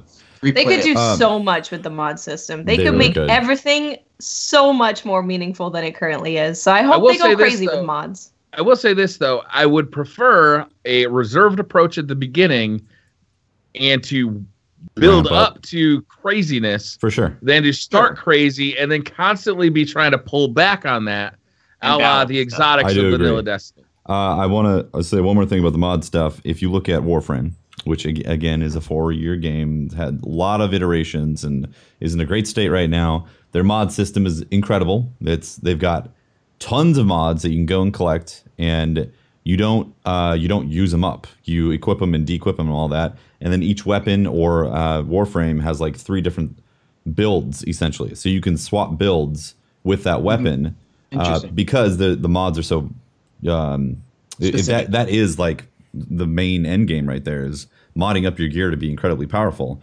So with a game like that does it cost you currency to do it? It costs you currency to level up the mods, but it doesn't cost you currency to add them or take them off. Swap them in and out? Nope. Yeah, but the actual leveling of the mods on certain of them, certain ones, is very expensive, very grindy. So I don't think Destiny should go that far to where we're having spreadsheets of how the mods should work, but it needs to embrace this like end game concept of, if we're not going to have a crap load of weapons that drop with a bunch of different roles, then we really do need a mod system for the end game that's going to provide a lot of different variables right there. Well, I mean, in the sentence they put out, more interesting and more impactful. I mean, that sounds like along the lines. I would love very interesting and very impactful. Yes. Ultra interesting and ultra I'm okay impactful. with baby steps on this one. I'll be honest with you. I'm okay with Bungie taking baby steps on this one. What about toddlers? If they do something crazy and all of a sudden we got a Fellwinter's with shot package and rangefinder, then we're all going to be pissed off. Steps? You know, like Briar, not even adolescent steps. It's been a while, Briar, but my baby doesn't really move anywhere. They just kind of sit there. It kind of just like maybe falls off the couch a little bit, you know. Yeah. It gets a little bit of distance from falling. It's like year 1-year-old toddler steps were, you know. I'm with you. All right. Next up, ongoing improvements to exotics, including adjustments to reduce instances of duplication. I mean, that's great because I get the same thing 5 times in a row. Yeah, that sounds great. I got so far on PC 2 hard lights. My first exotic from the tower, Raiden Flux. You want to know what exotic I picked on the mission? Raiden Flux. That felt good. I don't really care about this for me because I play so much Destiny that I know that eventually I'm going to get all the exotics. Same. What's more important to me is the beginning of that sentence where it says ongoing improvement to exotics. The including adjustments to reduce instances of duplication. Okay, whatever. That's going to be great for casuals. But what other adjustments, improvements are they making to exotics? That's what I'm interested in. You know what? One of them being the exotic that I got, the first exotic on PC. The greatest one ever that's ever been constructed. Fighting Lion. I got Fighting Lion was my first exotic. I don't want them touching that with this new idea that they're going to update exotics because it's perfect. They should not touch Fighting Lion. It really you need to have a baseline of something that's absolute shit and never touch it. So there Fighting Lion, something aka the majority of grenade launchers. That when your buddy gets it as his first exotic, you're going to laugh hysterically at him for. And that's something right now is the Fighting Lion. Zavala gave me some candy, and I was like, I can't wait. And I went over to Blueface, and he was like, nerd. Fighting Lion. Well, you can aim better now because you're on PC, so it should be great to direct hit people with. I know. I love taking off shields with that weapon. It's so good. After 3 shots. Yeah. After 2 shots, yeah.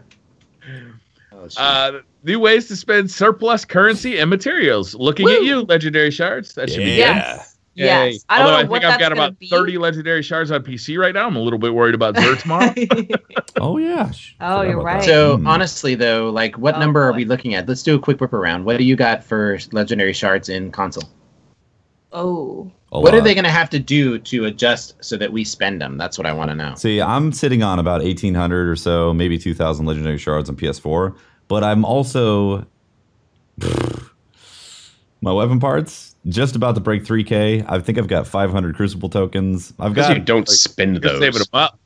I mean, if I spent them, then I have to convert it to gear that I have to hold square on to break down, which is the most boring part of the game for me.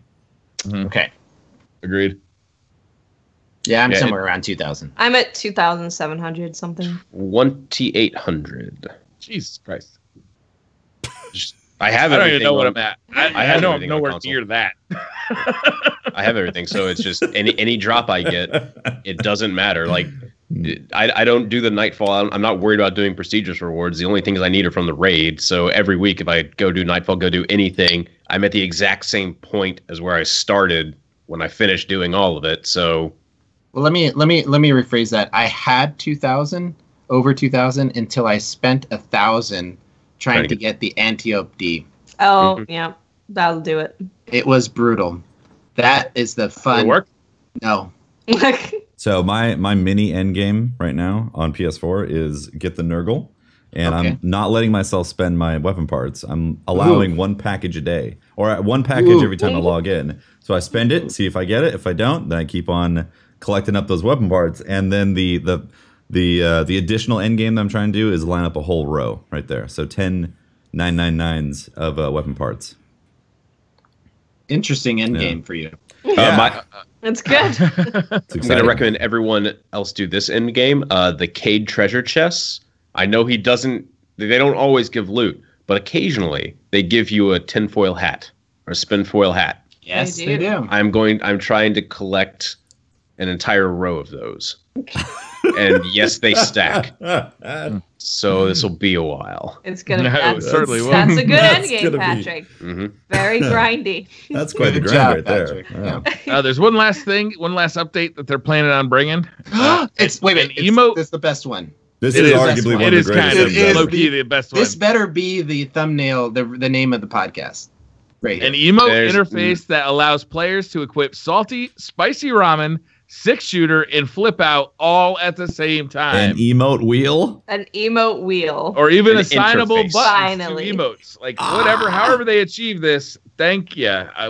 This is a really cool thing. It's so low down on the priority list, but it's so fun to have your own emotes instead of just the same emotes that you started the game with. I sincerely hope it's a wheel, because I don't want them removing my wave, my sit, and my regular dance. Like, I want a wheel and I also that want shows point. all this other stuff. Point is a genuinely useful emote to have. It actually right? is. It says Briar Rabbit pointed at that. But to have a fun and cool emote, I have to get rid of point. And that's like a really good one to have. So I want point, I want to have like the fun dances and stuff. I'll take it one step further too. There's something on Warframe where you can hit I think it's G on the keyboard, and it will mark somewhere on the ground. And if you're 1, 2, or 3, or 4, it'll point that. Or you can mark an enemy as well, and it'll mark that enemy and say, we're going. I mean, basically, you mark an enemy, you're going after that enemy. You can even mark. That'd be nice. You can even mark resources that drop as well, because everybody sees the same resources that drop. Put that marker on my map along with my friends, my fire team. That's another quality of life that we need. You're right. On that map. Yeah. The only thing I'm worried about the phrasing of that, all of those are the exotic emotes. So I hope that whatever this interface is, it allows other than just exotics. I want point, so. Or I want an exotic version of point. Either one. Exotic version of point. I like the one that Briar Rabbit exotically points at the fucking thing you're supposed to be shooting at right now. Vigorously. It shoots like a wizard wand. Like a laser. Ooh, a laser pointer. Laser That's points. great. That's only for shoot at that. We really do need the teammates on the map, though. It's weird that you can go in there. Also, we need it to be 4 people or more. Like, why not just bring 6 people into one of those zones? It's so great to go take your raid team and just chill and do some public events with your raid team. Yeah. It would also be really cool that if you look up at your map and you're seeing where those public events are and things are on around the map, that if it also showed maybe not an arrow pointing, like a white for people in the zone and a blue for your teammates. In the zone. Like on the map, so you can see where all the people that are in your instance, like in your on the Oh, yeah, in the that'd be area. cool. Like Actually you can see, so you I can. don't necessarily need to see blueberries, but I'd definitely like to see my fire team. All right. Oh, I like Blueberries are going to leave and come. They're going to come in that's and true. out all That's the time. But my fire If- team is going to stay on that map. But if they put it on the map, it'd be really easy then to actually communicate with them, because you could open up the Yeah. map on PC. You could open up the map and then, mouse over their name and then just be like message or whisper. Yeah, That'd make it you really want to easy. hit up these. I see you running, if- public events. Like You in wanna join me? PUBG, everybody can put a different colored marker on the map, Yeah, which is really useful. Fortnite. Yeah, Fortnite does that too. Yeah. So that is the upcoming updates. That's Yes. They said so. I like it. They said they gave a date on private matches being early 2018. Everything else is upcoming. So we Yes, don't right. know how soon some of this stuff is going to hit. I really hope that some of the reworked rewards and kind of hardcore in-game type of stuff shows up sooner than later. I really do. I'm guessing that a lot of this stuff is going to be sent into the DLC through the DLC. Yeah. Oh yeah, Go ahead, Pat. just like just because they're saying that they're working on it doesn't mean it's going to be suddenly available like next patch a month from now. It's like No. there's a lot of stuff here, Mhm. and there's like a No, lot they of this said stuff. it. I want it tomorrow.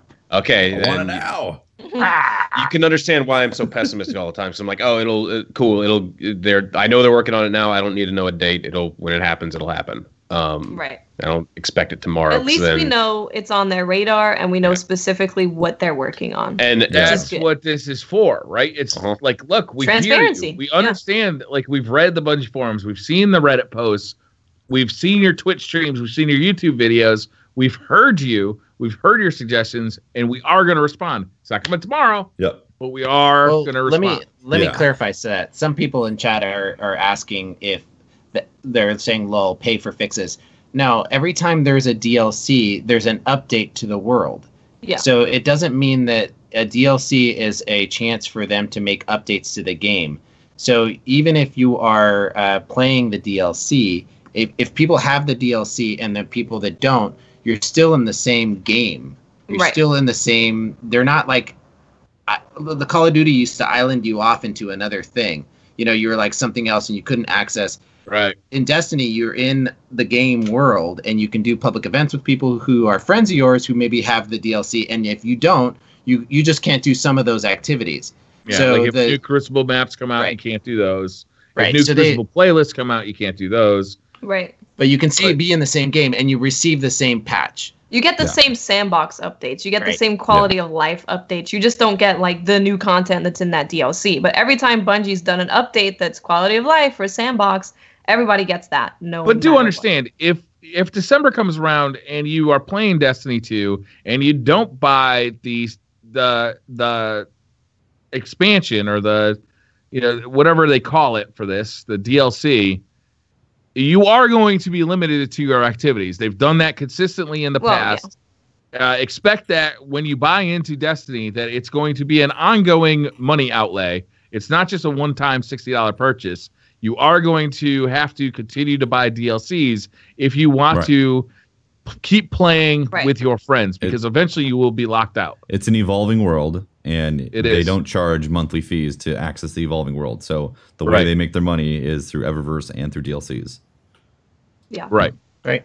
I do want to say that literally everything in this list is something that we've talked about on the podcast like over the past 5 Mhm. weeks. Yes. Well, we So- do a 2-hour podcast once a week. Yeah, Yeah. I mean, we did. We gotta cover talk all about of this. It was something, like right? 3 hours I mean- last week. Yeah. Gotta talk about something. The only other thing I say I wish I saw on there, but this is just like such a nitpicky thing. I think Magic the Gathering cards. Yeah, sure. Ammo economy. Yeah. Yes. Oh my Yeah. I would God. like to see that change. It's bad when the hardest part of the raid is I have no ammo, guys. I have no ammo. I have no Oh, ammo. wait. I have a ward of coil. It's okay. Oh, boo this man. I'm Clean loving, 82. Hashtag clean 82. I'm loving using hand cannons right now on PC, and I'm running out of ammo because I'm only using the hand cannon energy. Oh, yeah.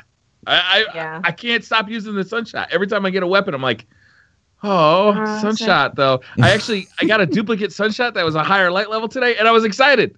Yeah, because you don't have the shards, right? Yeah. You don't want to waste those shards. You gotta wait for Zerd. Yeah, exactly.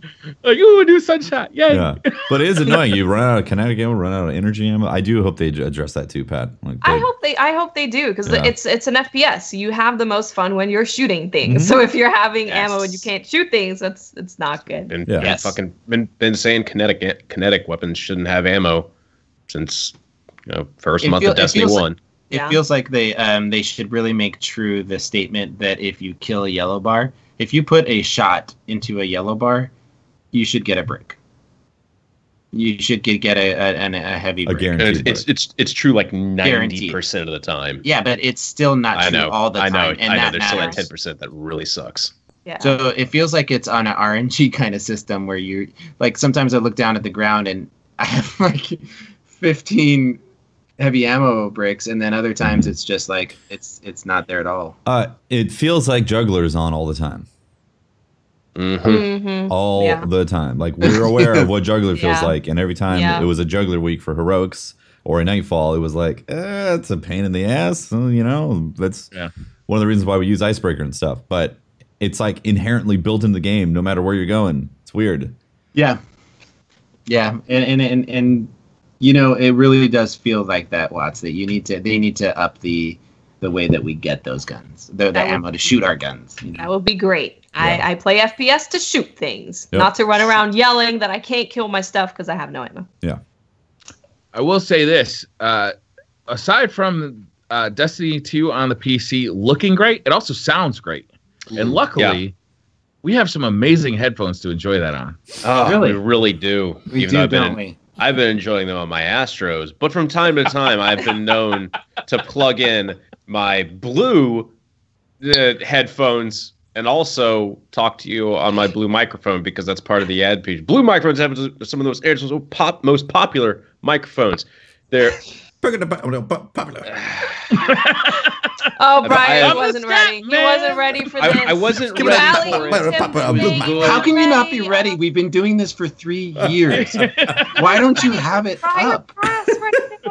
Because of the past 2 weeks, I've been really good with just completely ad-libbing this whole thing. No, you haven't. I have. Really good at ad-libbing it. I have been nailing you the have Blue never sponsorship ad read. it. Because every week we talk about Blue, because every week there's no doubt that you've noticed the wild mics and headphones that we're using. It's just some of the iconic gear that Blue creates, because Blue's award-winning products week in and week out are the driving force behind professional musicians, internet creators, and countless elite gaming teams and Twitch streamers. I can't believe you're still reading this. You don't have this memorized yet? I feel like How do you know I'm reading You this? peaked 5 weeks ago. I can see your eyes moving back and forth. There was a definite amazing transition about 5 weeks ago, and then it was a climb up and then a sharp turn down. And Look, that's my life. Okay, peaks and very sudden valleys. Yeah. And how long before we get another cat read? That's what I don't know, but the Yeti USB you'd mic. have to adopt a cat and it'd have to die. Which Look, would be the Yeti USB mic would be is bad. so it's popular microphone, okay? And their Sadie and Lola headphones deliver the insane sound that you need to hear in Destiny 2, okay? Wow. Blue offers everything to completely immerse yourself in the ultimate gameplay experience. Learn more about Blue at bluemic.com. Nailed it. There we go. All right. And I will close that document, and then you guys can yell at me next week when I definitely mess it up again. Death, taxes, hard light recoil, sucking. Pat messes up the ad read. There's 4 and constants. nerfing hunters and fusion rifles. Done. Yeah, there you go. Yeah, and also extending the score on Supremacy. I want to see every time they do a sandbox update that they make Supremacy longer. And have it opposite. show up more often. Yeah. It's not going to be longer, Tefty. 5% increase in the chance of Supremacy. I don't know that. Getting pulled up. I'm putting my foot down, Briar. I'm creating drama. Do we know any of this? No.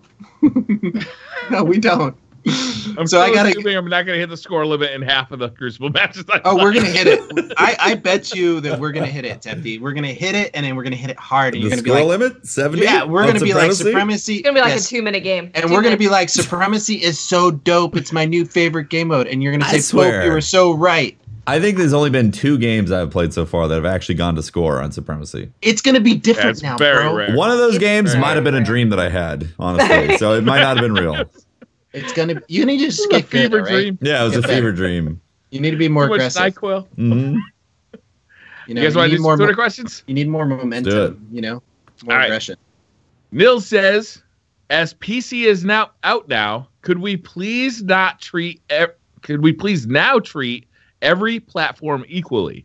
We don't need to hear PC is better every 5 minutes.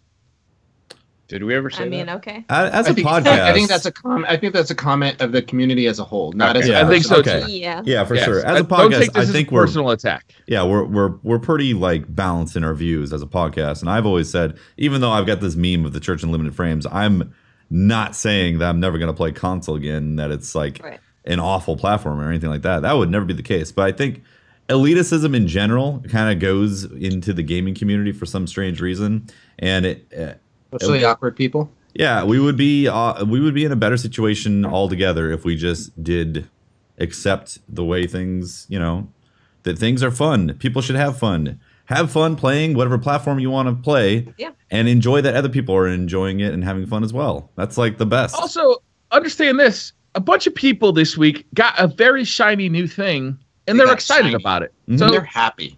Guess what? You're gonna have to hear about it for a little while. They post a picture of the, I don't know, name any horrible gun in the game. Can I make a GIF do 200 frames per second, Tefty? Is that a thing? Yeah. Most screens aren't going to see it. So you have to use like HTML5. If somebody posts a gun on Twitter or whatever, they're excited that they just got the bad news, and they're like, "Oh, this is great! I just dropped." And then it saddens me to see people just shit on them. Yeah. There's no reason to spoil someone's fun. If someone's having fun, just like let them have fun. You don't have to have fun with the same stuff that other people have fun with. It's okay. It's going to be okay. I suspect that the excitement over PC will die down somewhat. I think that people will stop talking about the differences in frame rate and field of view. But until they merge the two sandboxes, I'm going to keep talking about that. They need to. I really think... I was really excited when the PC beta came out, because that beta was more fun than the console beta we had played early in the summer. And it made me really excited for the console release, thinking that they had updated the sandbox to make it more fun. Mm-hmm. That was not the case. Yeah, because even with the controller, it felt better on PC than console during the beta. Exactly. The console version of the game more reflected the console beta. And the PC version of the game more reflects the PC version. I am of the opinion that the sandbox is much more fun in the PC version of the game, and that needs to be migrated over to the console versions. I agree. Definitely. Yep. By the way, I still saw the same networking issues on the PC. Like, I shot people around the wall, and some people, netcode. The netcode's still the same. Melees. Yeah. Well, interestingly, I've seen melees feel like they connect more often on PC. I've had weird situations where I punch something and I just go like this and it actually hit him, which is weird. Oh, that was in Destiny 1 as well, where you like do this and it feels like I just hit him with the elbow. Oh yeah. Yep. No, I've had it on PC and on console. I think it's just a problem with like the way the game netcode is working, where you punch someone, you go through them. Yeah. And then you're at a weird like, what? Or someone punches you and they teleport inside you. Then you try to punch them, but it doesn't work. Then they teleport back outside and then punch you again. And it's like, this doesn't. The worst thing right. Is this only happening on the PC version? I haven't seen it's PC and console. It's PC and console. So I haven't seen that. But the worst thing is when you feel like you have at least 3/4 of your health, and then you die to a melee, and you're like, what? Yeah, what? That can be very strange. Yeah, for sure. Like, what did you do? On PC, I mean, on console, I've noticed it all the time where melees are just so inconsistent. They'll either go through somebody, even with a sword. I've like straight up sliced through somebody, and the game was like, nope. It was like Cartman comes in as like, no, that turned didn't count, And then you have been playing too much of that game, Tefty. Oh no, I finished it. It was 19 hours. It was great. Anyways, on PC though, I did the Call to Arms quest. I mean, I unlocked Call to Arms and then did it, and it was last night, so I was assuming that it was going to be laggy because it was like 2 in the morning, and I had so many melees connect. I was surprised because I'm so used to melees whiffing on the console. that I don't know if it was just I had a certain set of circumstances that happened. The game was like, I'm sorry, it's supremacy. Let's make sure your melee's connects. I was surprised. I was it felt like they reached a little bit farther, but I was assuming that was because the field of view was 101. You know? Maybe. Ultimately, the console players and the PC players are playing the same game. It's the same if you game. throw $2,000 worth of hardware at it, it looks better. But the sandbox should definitely I agree. The sandbox should be migrated over. Sandbox should. With that being said, though, the Mohegan 9 says, "How much do you guys want for those PS4s?" I'm going to pull a Craigslist and say I paid $400 for it. I want to get $400 for it. That's how car I sales bought this works, PS4 right? Pro last year. You owe me $400 if you want it. Yes, please. I will still be playing on PS4. Yeah, same. Are you guys going to like? Here's my plan as a streamer. You know, you always go up in frames. If you dip in frames, then you're going to want to get nauseous. So I will start my streams with either Xbox or PS4, and then switch over to PC if I'm going to do a. That's a better way to do it. Yeah, that's Otherwise, it'd be like, oh gosh. I hadn't put any thought into that yet, but now I'm going to take your advice. I think. You're welcome. Pro tip right there. Yep. Yeah, there's no way I'm abandoning the PS4 because I got too many friends on there I want to play with. Yeah, there's so many people on there that I love. Although, let me tell you, when I went to go do the raid this week, I went to put together a raid team, and it was hard, very difficult. You were putting that raid team together day one of the PC launch. All I'm saying, I'm like, is it was difficult. It will get better. To this. It will get better. Oh man, I will say I don't know if I'm going to play PvP on console again because I've said this in the past. I really hate struggling against aim assist, feeling weird, and the inputs of the controls and all that. And it's sometimes I just walk away feeling like, what the hell, you know? And I don't think I'm going to have that experience on PC. So I don't think I'm going to play PvP as much, if at all, on console anymore. But I'll still play, you know, the raids and PvE and all that because it's fun to play that stuff still, especially when new content comes out. 100%. Yeah. It's going to be interesting because a lot of people watch streamers that do the trials carries because of their console of choice, right? And it's going to be interesting to see a lot of those PC players or competitive players are going to switch over, stay on PC. It's going to be interesting to see if there's a new population of streamers that come up through that gives an opportunity for new PlayStation streamers to show their stuff and rise up. Well, I think there will be definitely an influx of PC players who are very highly skilled at PC play. You know, who just plugging a controller, aim a system, bang. You know, maybe they've cut their teeth at Counter-Strike or some other PC games.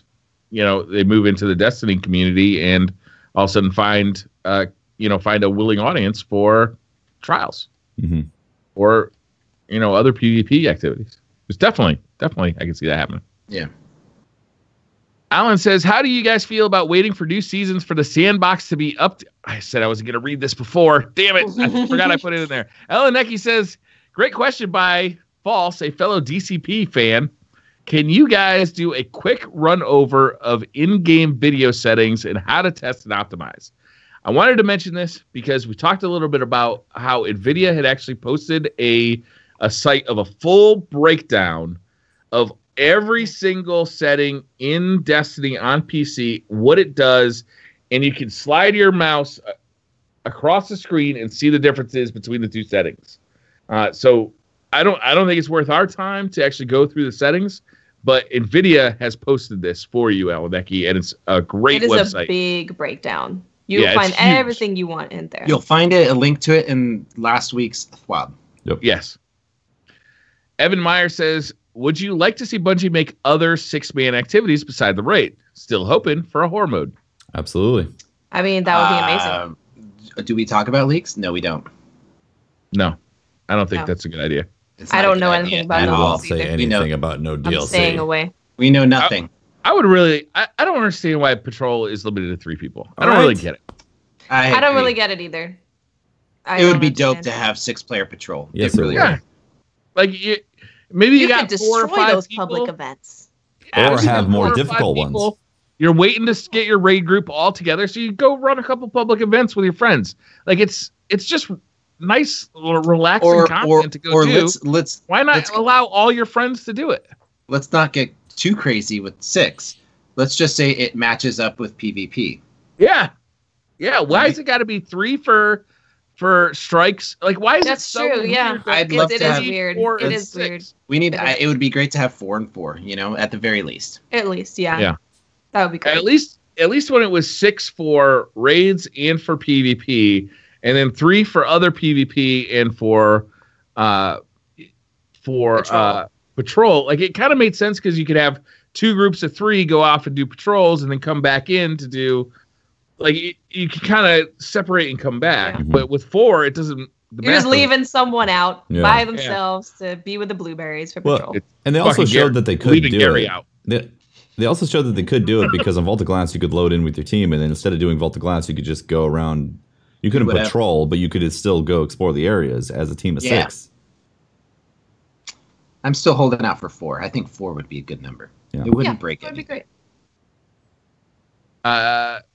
Evan Myers, nope, I'm sorry. Joel Thomas says, over under on how many times Breyer starts to read a question before realizing he's read it already. I've already done it twice. It's already happened. It's one of the things that we love about you, Breyer. Yes.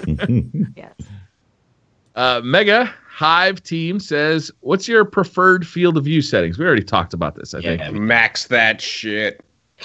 It looks weird to be maxed out. 100 is just about right for me. 101 for me. Perfect. It's going to be really disorient. Like, FPS, that's so easy to get used to for me because I played on garbage tier rigs basically forever.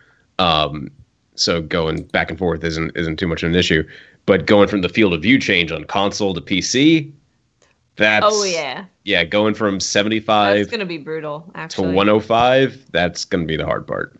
It gives you a lot more awareness, and then that combined with the FPS is if you see like a boot just kind of flash across your screen, before you don't know which way that guy went. Now you can tell which way he went because you saw it go.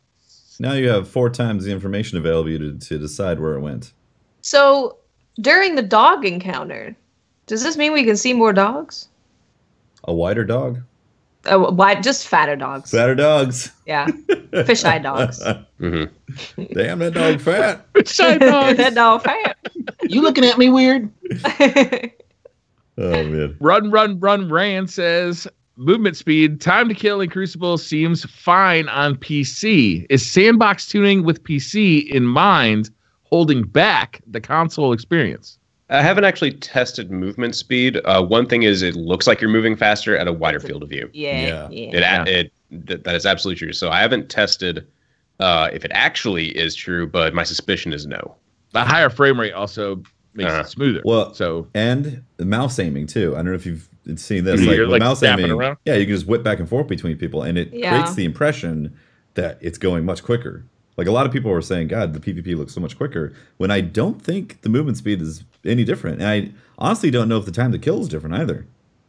You know, sometimes sometimes I'll so be much running. more accurate because you have a mouse. So that might be why. Are more accurate. That's true. I honestly think that going into the raid on Tuesday is going to be a cakewalk. Are we doing a DCP raid Tuesday? Oh, snap. I'm down. Bots. I think we should. We know the real question. Make me wake up again? Yes, Tefty. You're waking up again. And you woke up for PC release, Tefty. Church of Loon Frames has to open doors. And you streamed for like 11 hours after that. No. I streamed for 4, took a nap, like a solid 2-hour nap, and then streamed for like. It's going to be like an hour long. It's going to be so quick. Let's be real. We're running it on all of our characters. Yeah. Because we all know how to run it already, and it's not prestige mode, so dog section's gonna be easy. That's true. Oh, you know what we could do? We could do a 55 field of view challenge. That's actually yeah. God, that idea. Randomly map frames your will mouse stay up there really high. Shane Corin says, "What's your favorite exotic gun and why?" Exotic gun? Ooh. Yeah, I just recently got the tractor cannon on PS4, and my God, that thing is fun. I got into a position. I posted on Twitter where I was able to like shuffle the other team. It was 3 out of the 4. It was like boop, shuffle, shuffle, shuffle, and all 3 of them kept moving. I got 1 kill, and then I died, and I was like, that was the greatest thing ever. So fun. I still don't have that. I'm really looking forward to getting it though. It's cool. Legend of Acreus. Woo! That gun is fun, looks pretty, kills lots of dudes. What else do you want in a weapon? Sunshot explosions. Yeah, I'm with Pat. Sunshot is by Those are far good. my favorite. It's also Sunshot for me is the first exotic weapon that I played with in Destiny 2 at the DRE. So it's kind of got a special place in my heart because it was so good there too. It's a really cool gun. For me, I'm gonna have to go with Sweet Business. Sweet buttery business. Yeah. It's just that the fantasy of the Titan fantasy of just being the Terminator and just coming around a corner, spinning up your gun, and just. With all that extra armor and health that you have, it's amazing. Well, you do. Well, you do have the Titan exotic that gives you like the war rig. automatically continues to reload your auto rifle, which makes that thing shoot about 160 rounds, 170 rounds in one shot. Pretty insane. 1 magazine, Yeah. It gives 10% of the magazine back every second. So yeah, it's crazy, man. You just 10 keep rounds, firing that 10 thing. rounds every second. I start chuckling like halfway through the magazine. Yeah, it's like I'm not Shouldn't I done be yet. reloading I'm still right now? pressing. You Oh, find no. yourself maniacally like cackling. Yeah, I wonder how the recoil is on PC with the mouse. it doesn't have that much recoil on the controller. Yeah. On the Very. Well, you can damn- see my- it do like an infinity sign on console. You know, Yeah, a little bit. this thing. I think it's pretty my accurate. friend got it. My friend got it, and he was saying it's like there's nothing. Like a It's laser. fine, basically. Ooh, sweet buttery Yeah. business.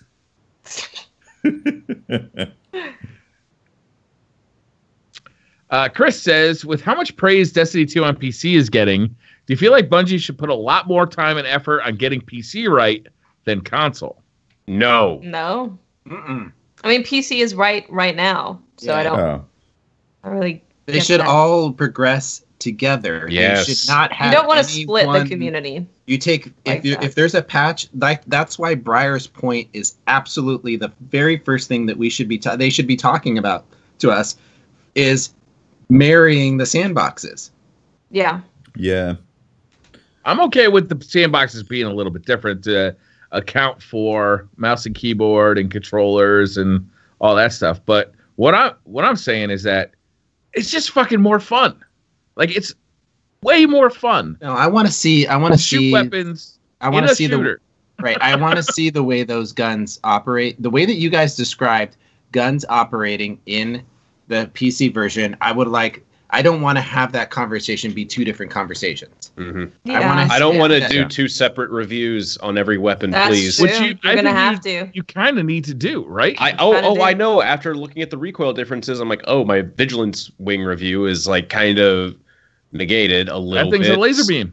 Yeah, It's a laser and beam. I just got it today. Sunshot, the PvP portion of my review completely negated because the thing's fucking amazing in PvP. But no, on my is. review on console, hand cannons are trash. So Yep. Yep. Yeah. The Well, good Without more news is content. you got content lined Yeah. up for the next month. That's more content, Pat. Pay your bills, groceries. Sebgut says, concerning microtransactions, is it not valid to point out that they may be necessary to keep companies afloat? Game development costs have gone up, but new games have remained at $60 for the better part of 2 decades. With inflation, doesn't that mean a game is worth less now? Sebguts, congratulations on getting that 240 character limit on Twitter. I still don't have it. Same. Yes, I think one thing that we've said in past podcasts that you'll see us state in streams, it's a business. It is a business. Business got to run. Yeah. Gotta feed those families that are relying on that person working at that company. Exactly. It's real expensive these days. Real expensive. Yeah. The I don't know that anybody on this podcast has a problem with microtransactions in general. It's just when they affect Gameplay. when it affects gameplay. Yeah, Yeah, that's when it affects progress and gameplay, then that's a problem. But as it is right now, it's like, do you want to experience more Destiny? Well, people have to be paid to make that content. Yeah. And microtransactions is one avenue of getting paid for that. And they're not doing the subscription model, which is the other avenue. And so this podcast is pushed back frequently on microtransactions. In 2016, we were talking about it with the spring update of 2016 when we were worried that being able to get engrams based on how many microtransactions you got because of the package rewards would be it'd affect gameplay. We talked about it again last year in the spring update. We've talked about it often. Yeah. And we've gotten chided for it from multiple sources saying, oh, they're saying that, getting engrams from packages is going to affect gameplay. Hey, you got to talk about it when you're approaching the cliff. You can't only talk about it after you jumped. That's right. I mean, you can. But it's too fucking late. You've already jumped. It works for Wile E. Coyote. He seems to survive. Yeah. Andy Martinez says, when was the last time in the Crucible that you were killed by a sniper rifle? Like 2 days ago? Yeah, yesterday. Yesterday for me. On PC, it's going to be happening more often. Yeah. For PC is sure. very comfortable to snipe on, yeah. I was playing with Gary Diaz, and he jumped up in the air and sniped somebody, hip-fired somebody from in the air, and he says, has Patrick found out that sniper rifles are accurate from the air yet? He's going to be so thrilled. Yeah, they are. Not only that, it's kind of fun. Not only that, a ton of weapons have in-air accuracy buffs on PC. Yeah. It's That's insane. so weird, man. Which is so fun. It's so fun to be jumping around and shooting stuff. Yeah, Destiny's a mobile game. Like, you are very mobile in that game. Yeah. Yeah. I don't know why they stray. Well, they actually explained why they stray away from it. Right. But I still don't understand it. I think they took the wrong path. Yeah. Right? I agree. They took the wrong agree path. with you.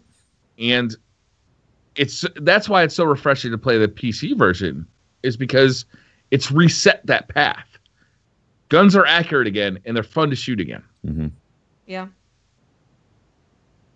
A Man Has No Name says, so with the new interface coming and all the other goodies from the TWAB, hashtag not TWAB, this week, what are your guys' thoughts? What are the new interface? What's that?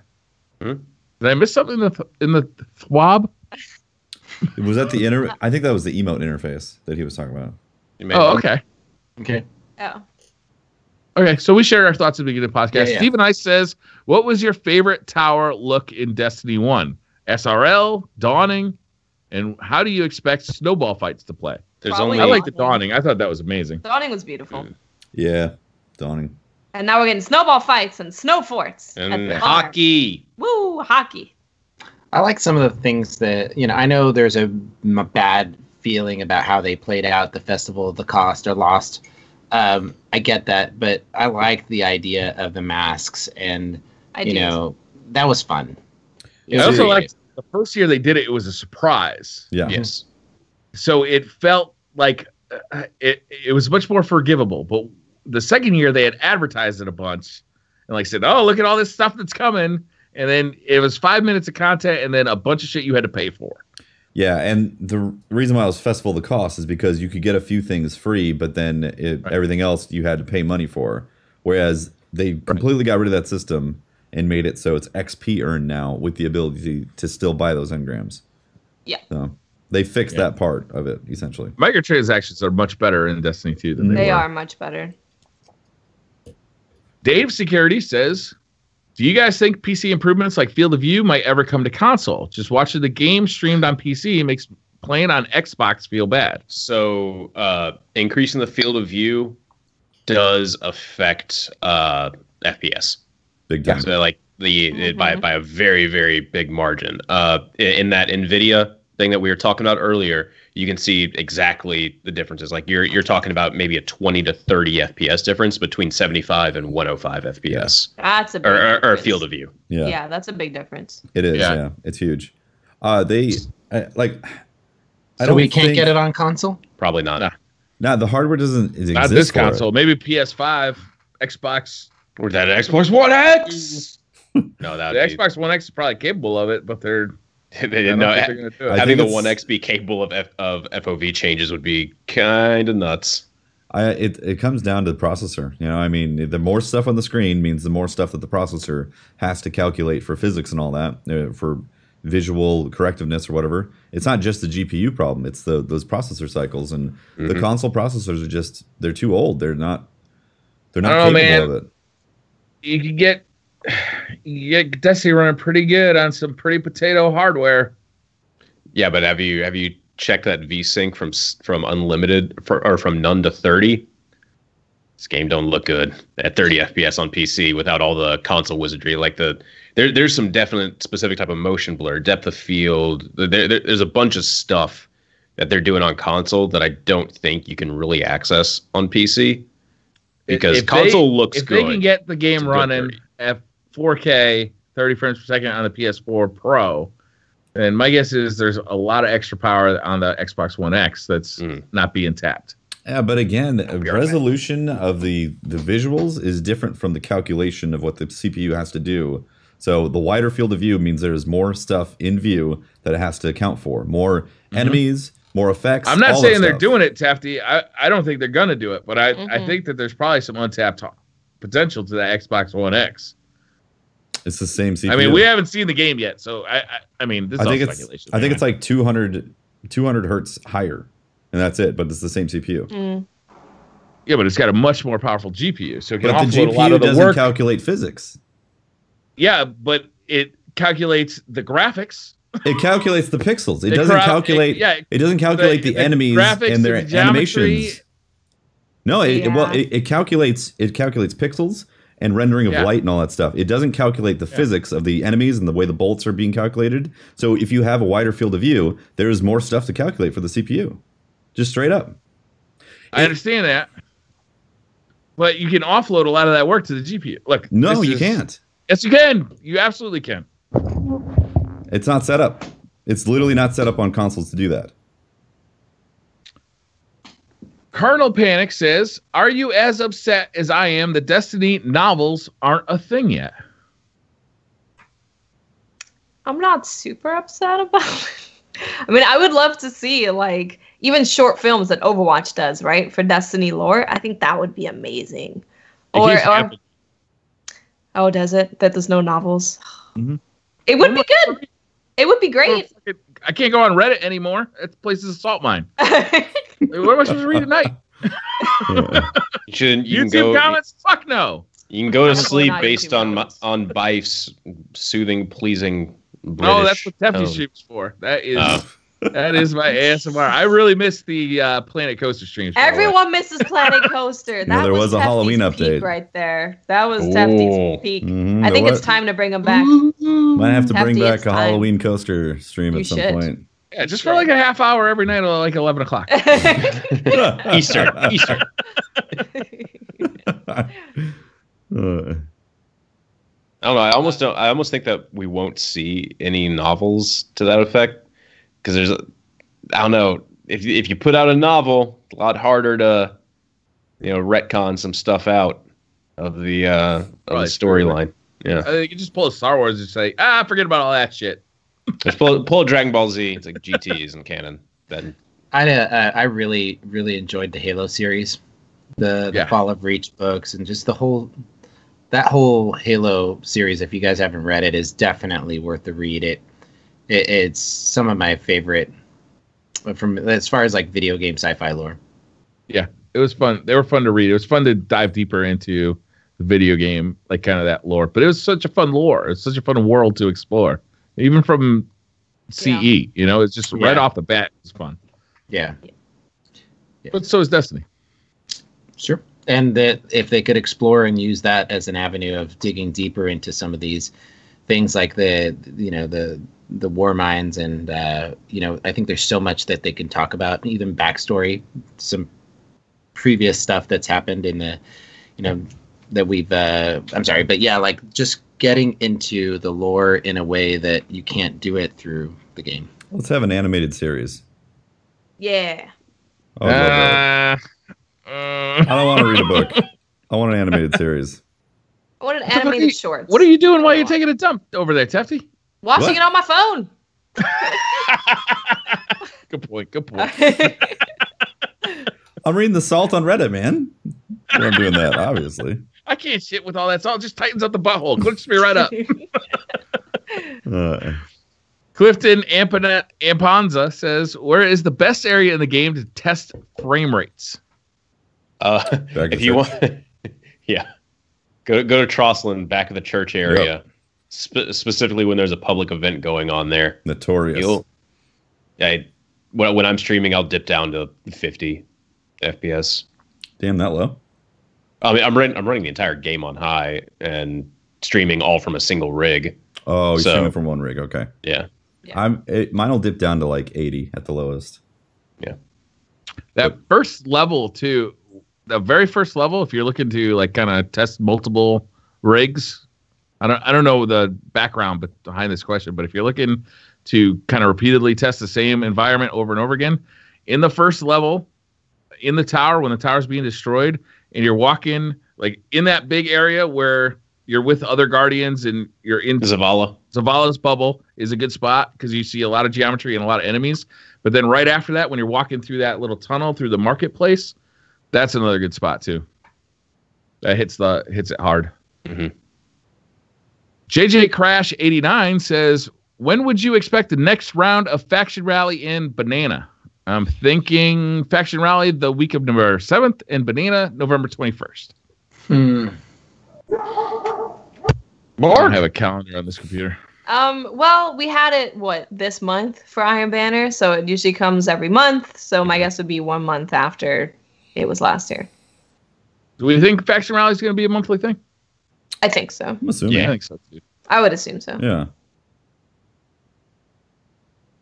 Yeah.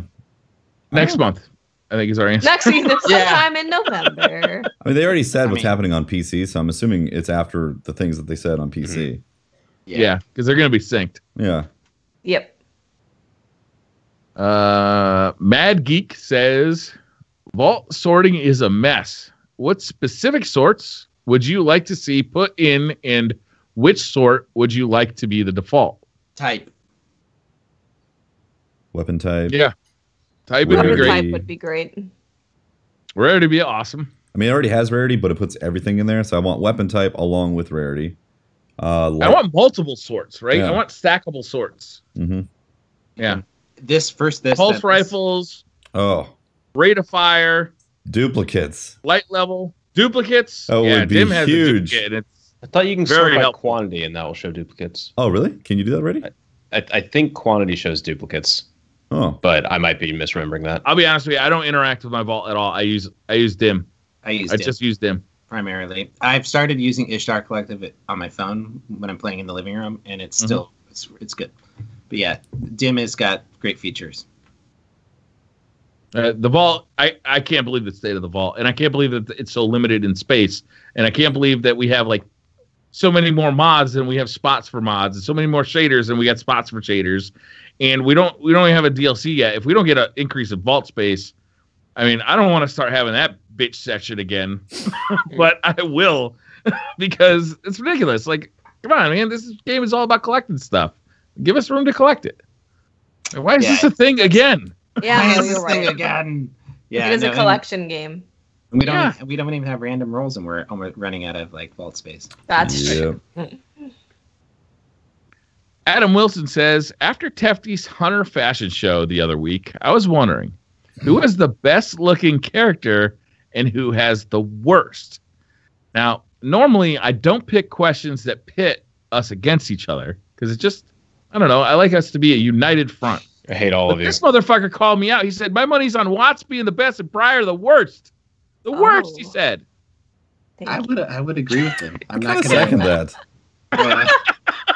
I mean, sons of bitches. I mean, I'm gonna say my Hunter looks the best, but because it's funny, yeah, Watts, and then you're the worst, Briar. Oh yeah.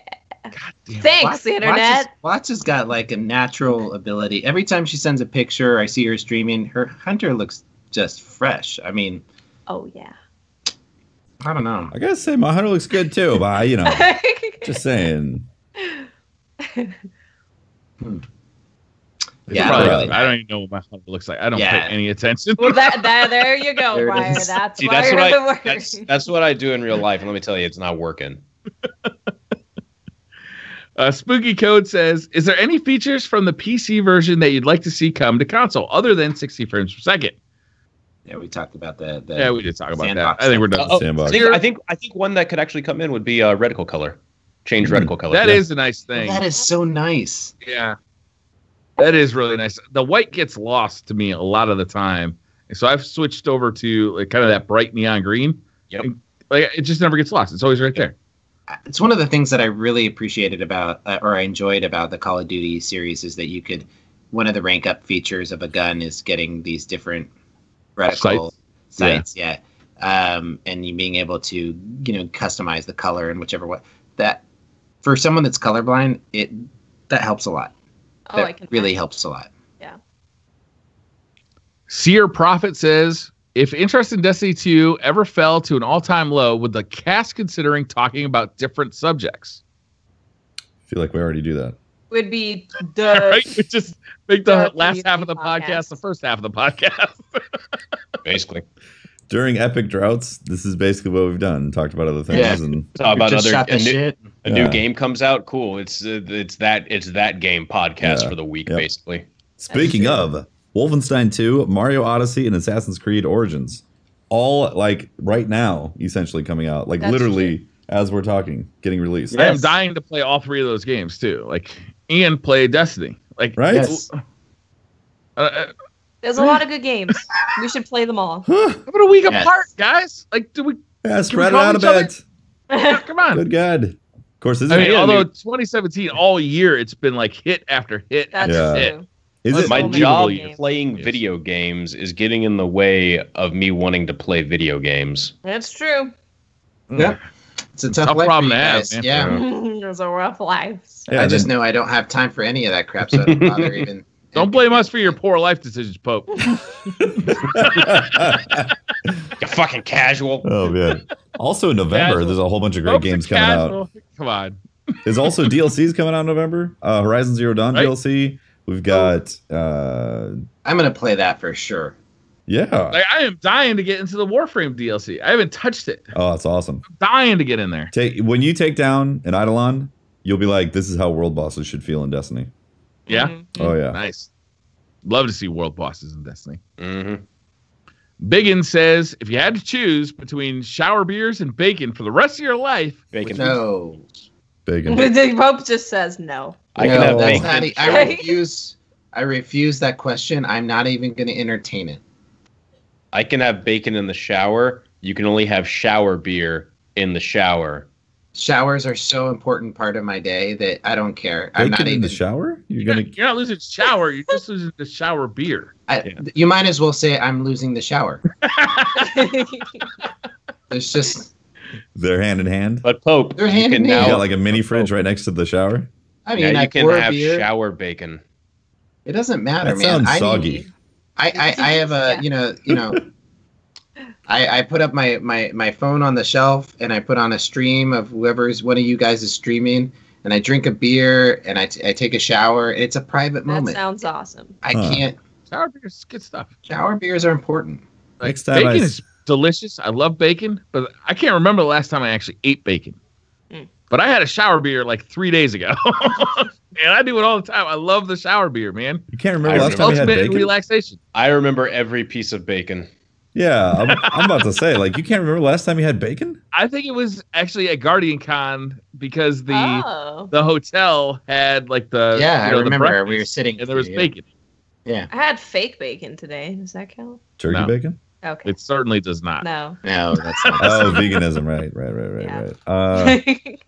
It's really Easy good choice though. for you. This Yeah, one that's what they all is say, real Watts. good. I don't That's what believe they all you This say. for a one fucking second. is real good. Everyone says For this the cashew queen of butter, lies. this like wrap of stuff and nuts and tree figs. Oh my God, this is incredible. It tastes exactly like a burger. You got to trust me on this. The one that bleeds does. Okay. It bleeds.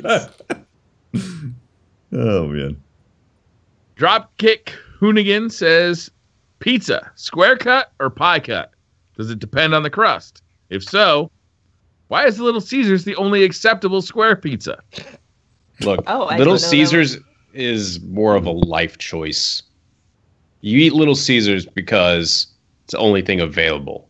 I've had Little Caesars pizza once, and I'll never have it again. It was terrible. Yeah, It was I had it in college because it was the only thing I could go to out to eat quote unquote. That's the only thing I can afford to go out to eat. When you're going and you're throwing a kid birthday party, or you've got 30 kids coming over. You're going to Little Caesars and you're getting little square pizzas because they're just the right size and they're cheap. Or when you have to bring something to someone's party and you're not going to stay for very long, you want to be something. And you don't want to get invited back? Yeah, you want to be like bring the Little Caesars. There is a time and a place to bring Little Caesars square cut pizza.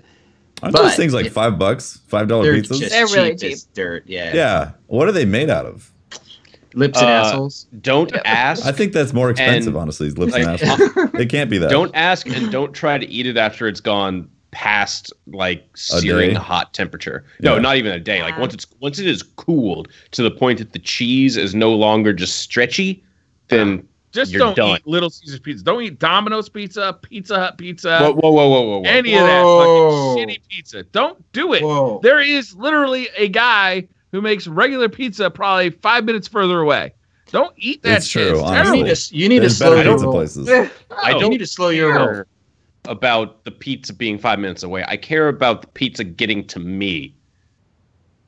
Because I'm ordering it. It's not worth it. I don't know. Maybe I live in a privileged life where basically every pizza place delivers anyway. You've gone too far. You've gone too far. Fucking, all that shit is terrible. It's terrible. Look, if you're 3 beers, 4 beers in, and you got a cake, you get Domino's pizza, pepperoni. It's there in 20 minutes. It's hot, it's oily, and it's delicious. So there's a time and a place for Domino's. No, there's not. Okay, so the real question is, square cut or pie cut? You guys got a preference? Pie cut. Pizza. I mean, when it's gluten free, it's usually pie cut. So I just want it to be a pizza. I want it to be a pizza. Sanja Weed says, how do you like your leftover pizza? Cold or microwaved? Depends on the pizza. Ooh, I don't do either. If I have to choose between those two, I'll take the pizza cold, but I'm doing the oven. I throw the oven and I just throw it on the oven rack, and 5 minminutes later, 10 minutes later, upside down in a pan for like a minute or two, because then it gets all it's perfect. Okay, and then you put it in the oven at the normal one. You're wrong. The best way to do this is to throw it on a grill. Yeah, grill is pretty good too. It's fantastic, but that's not one of the options. The oven is not the option. You have to choose cold or microwave. Probably cold. Microwave picca is fucking the devil's work. Who does that? Hi. Patrick in college is microwaving a Little Caesars pizza. Oh, that's the past worst Patrick. guy. Wow. Look, that's okay. low, man. Yeah, that's a low point. I got creative. Okay, you got to get a paper towel. You got to wet the paper towel. And I'm so sorry you had to live through that, man. And put it on top of the pizza, and then microwave that with the thing on top for a little bit, because then that's basically nuke the cheese state. And then you got to take the paper towel off, and then you got to microwave it again for about another 20 seconds, and then it becomes. I mean, it's still edible. Was this while paying? Was this while paying for the rent, doing WoW carries? Yes. Yeah, it's all coming together. That adds up. Richard Horton says, "Now, how about some fun? In 3 words, describe the." Oh, I'm sorry. This is supposed to be the last question. My bad. Whew. Wow. That was a grave mistake. Woo! Really ruined it all. Jesus. All right. Mythic says, do you miss the lime Skittle? Green apple isn't bad, but I missed the lime. I haven't had Skittles. I didn't even know it was gone. Time. I didn't know it was gone either. I do know that lime was the worst Skittle. So I gotta say, not upset it's gone. I feel like when I had Skittles, it was just like everything get in. Yeah, everything just blends together. I picked them out. Really? Each individual flavor. You just throw them all in there. Yeah. I never picked them out. I was like, what do I got? All right, get in. Boom. Wow, it's a bunch of sugar. Man. I used to pick out the worst flavors. Lime, they go first. They're the worst. Orange, still pretty shitty. And then you got all the good flavors like the red and the purple and the. They never give you enough purple or red. Never enough purple. Nope. Agreed. It's just like the fucking raid, right? The prestige mode raid. No, not enough purple. You're right. I don't know. I just didn't know that there was ever this controversy. Soccerburn55 says you have 1 gun, 2 bullets, and are in a room with Asher, Rahul, and Navi from Ocarina of Time. Which two do you shoot? Okay, so I didn't play Ocarina of Time with sound on my TV because my parents were really easily annoyed by it, so I never had a problem with Navi. So I'm going with Asher and Rahul. No, fuck it. We're just going with Rahul, both bullets. I'm gonna shoot. Oh my god! Definitely gonna shoot Asher and Navi, and then beat Rahul to death with the gun. Can Navi even die from a bullet? That's not even one of the options. What the fuck are you talking about? I have a gun and 2 bullets. Yeah, stick to the question. Can they? Question. I answered the question. No, you improvised. No, the thought of I improvised against Rahul, and that's okay. It's true. The thought of double tapping Rahul is what I think that's beautiful. One of the head, one of the hearts. You know what I do to Rahul? He has no heart, Tefty. I want to cause pain and suffering. I don't kill any of them. You know what? I put a bullet in each one of Rahul's kneecaps. That's brutal. I like it. That's brutal. And you got to say, decrypt this bitch when you shoot it. I'm keeping Asher around. Yeah. He's feisty. Because one day I want to see him in an old crippled man state that he is and just get down close to him and say, and then just say, "You're irrelevant." I do like it when he calls me irrelevant. That makes me a little happy. I'd love to like when he gets older, hide his arm from him, like so he's walking around. This is inconceivable. Brachion. I'd use it for my own arm. Yeah, I want a Vex arm. Native Axeman says, would anyone else try doing the ad read for this or next week's podcast? Well, not it. Already messed up this one. Yeah, all right, not it. I already said not it. Wow, that's you. Sure. Watts has got the ad read. All right, Watts got the ad read. You know what the best ad read would be is if we all take a line and we interchange. No, you do the scuff one, and Patrick will do the blue one. Beautiful. Can we all try to read the blue one at the same time with Skype? Yeah. That's just I'll tell you what you do. You take the ad read, and color the ad read in every 3 or 4 sentences in different colors, and then assign a color to us, and we'll all read it. So much work.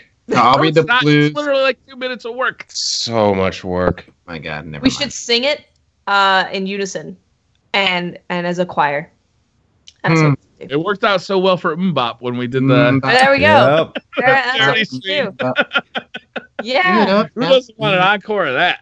Nobody. That's who. Everyone does. People want us to make an album. We should do that. We should put out Christmas albums. All right. And last question. Richard Horton says, how about some fun? In 3 words, describe the DC peer before you in the outro. What? So we do the outro. We do it in the same order every week. Okay. But I'm first. I have the guest in front of me. Describe Pope. No. Wait, Patrick, describe Pope.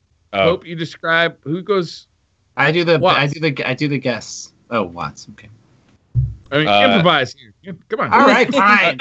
All right, my name is Pope Bear. You can find me on Twitter. 3 words. 3 words. Follow the instructions. I don't listen. Okay. No, there we go. There we go. I don't listen. No, that's you. No, that's you. You're supposed to describe me. Oh shit, my bad. Oh I don't my listen. God. I'm sorry. I'm a casual. There you go. I'm a casual. That's you. That's the 3 words. I'll do Patrick right now. I'm not paying attention. Magic. I'm not paying. That's more than 3. I don't think you're that smart. That's why I said that's so many words. Yeah. This requires me to count to 20. Oh my Briar. God. How are you so ridiculously meticulous and spot on within your weapon reviews and your videos, but then it just do you have a ghostwriter? I think he's just exhausted. I think he just spends all his time doing video reviews. And by the time he gets here, he's just like, I'm so fucking tired. Who would I describe? Is it Briar? Yeah. Shower beer perfected. I like. That was flattering. Flattering. There you go. Now I feel bad for saying mean shit about Holtzmann. I didn't expect I to did start off the thing being mean. So, what did you? Who do you do? Who would you do? What? I do Tufty, right? Oh yeah. Unlimited beard follicles. Yes. That's Steph. Nailed it. And so I do Watts, right? Yes. me. Hi. Wait. No. No, Briar. Watts. Jesus, this isn't that hard. Super fun fashionista. Ah.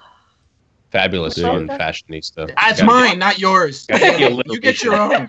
Gotta get the alliteration. I don't care. I think All right, Patrick That's just it. does what That's he all the wants Twitter at this point. questions. Awesome. Yeah. Once again, I apologize. I'll try harder next week. Do what? You do great every week. Yeah, you do great. That's good. Oh man. We man, this was a lot of fun. I am really needing to get that PC built. Yeah, you do. Yeah, I do. All right. Thank you all for tuning in this week. Are we at that portion? Yep. Yeah. Yes. Okay. Thank you all for tuning in this week. If you want to find more of me, I'm at Holtzmann_YT on Twitter. I'm Briar Rabbit. You can find me on Twitter at the Briar Rabbit. You can find me on YouTube. Just look up Briar Rabbit, or streaming every afternoon on Twitch. Just look up Briar Rabbit. I am actually going to start expanding my Twitch streaming schedule, so look for changes soon. I'm Tefty Teft. You can talk to me at Teft on twitter.com/Teft. You can catch my streams, twitch.tv/Tefty Teft. I typically start after 6 p.m. Pacific time, mostly every day. Sometimes I take a break. And I have a YouTube channel as well, Tefty Teft. Yeah. And I am Miss 5000 Watts. You can find me on Twitter and Twitch and YouTube at Miss 5000 Watts. And this has been Pope Bear, and you can find me on Twitter at Pope Bear, or, obviously lurking in these guys' wonderful streams. Remember to follow our podcast Twitter at DestinyCompod.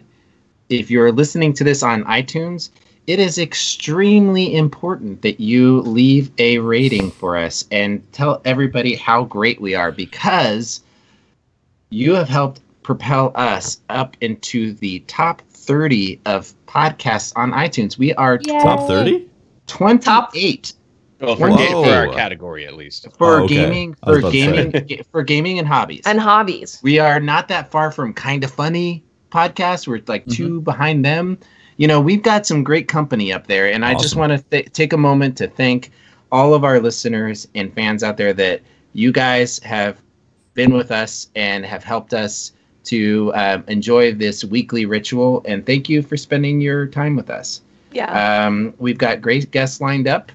Next week, we are going to have, and this is my kryptonite, I never have the schedule ready. Never have the schedule ready. Give me shit for not having that All right. ready. Okay, so next week we do our second installment of our artist series. So we are going to have Cobb One Art on the podcast. Oh, nice. Really excited. He's a great artist, and we're going to be continuing this once a month. We will be bringing in an artist from the community to have them on the podcast. We should make him point his webcam down at the paper so he's just drawing cool art for the whole podcast. That would be pretty awesome, actually. And remember, follow us on Twitter, because we have some great guests lined up for November. Cobb One, Geek Chick, Optic Diesel, Sarah Daniels. We are going to have a great show. We have Darkness on right before Thanksgiving. It's going to be a great week, or a great month. So make sure to follow along. God, right after Thanksgiving, we're going to be looking the DLC right in the face. DLC's coming up. I hope so. I mean, if I told you When am I going to play all these games, Stephanie? if I told you the guests we had, 12-hour stream days. you guys would like That blown away. December is hot, huh? December's hot. We've got some famous voice actors. Yes, I am very excited We are about this. very excited. Like, I'm I've got very full excited. nerd chub about this one. I know, You're right? not supposed to Same. tell people We that didn't I got tell- like actual voice acting jobs, so We're I can not be a talking about professional you. now. We're not talking about you. God. Thank you all for tuning. Thanks for tuning in this week. I'm acting. I'm emoting, Pope.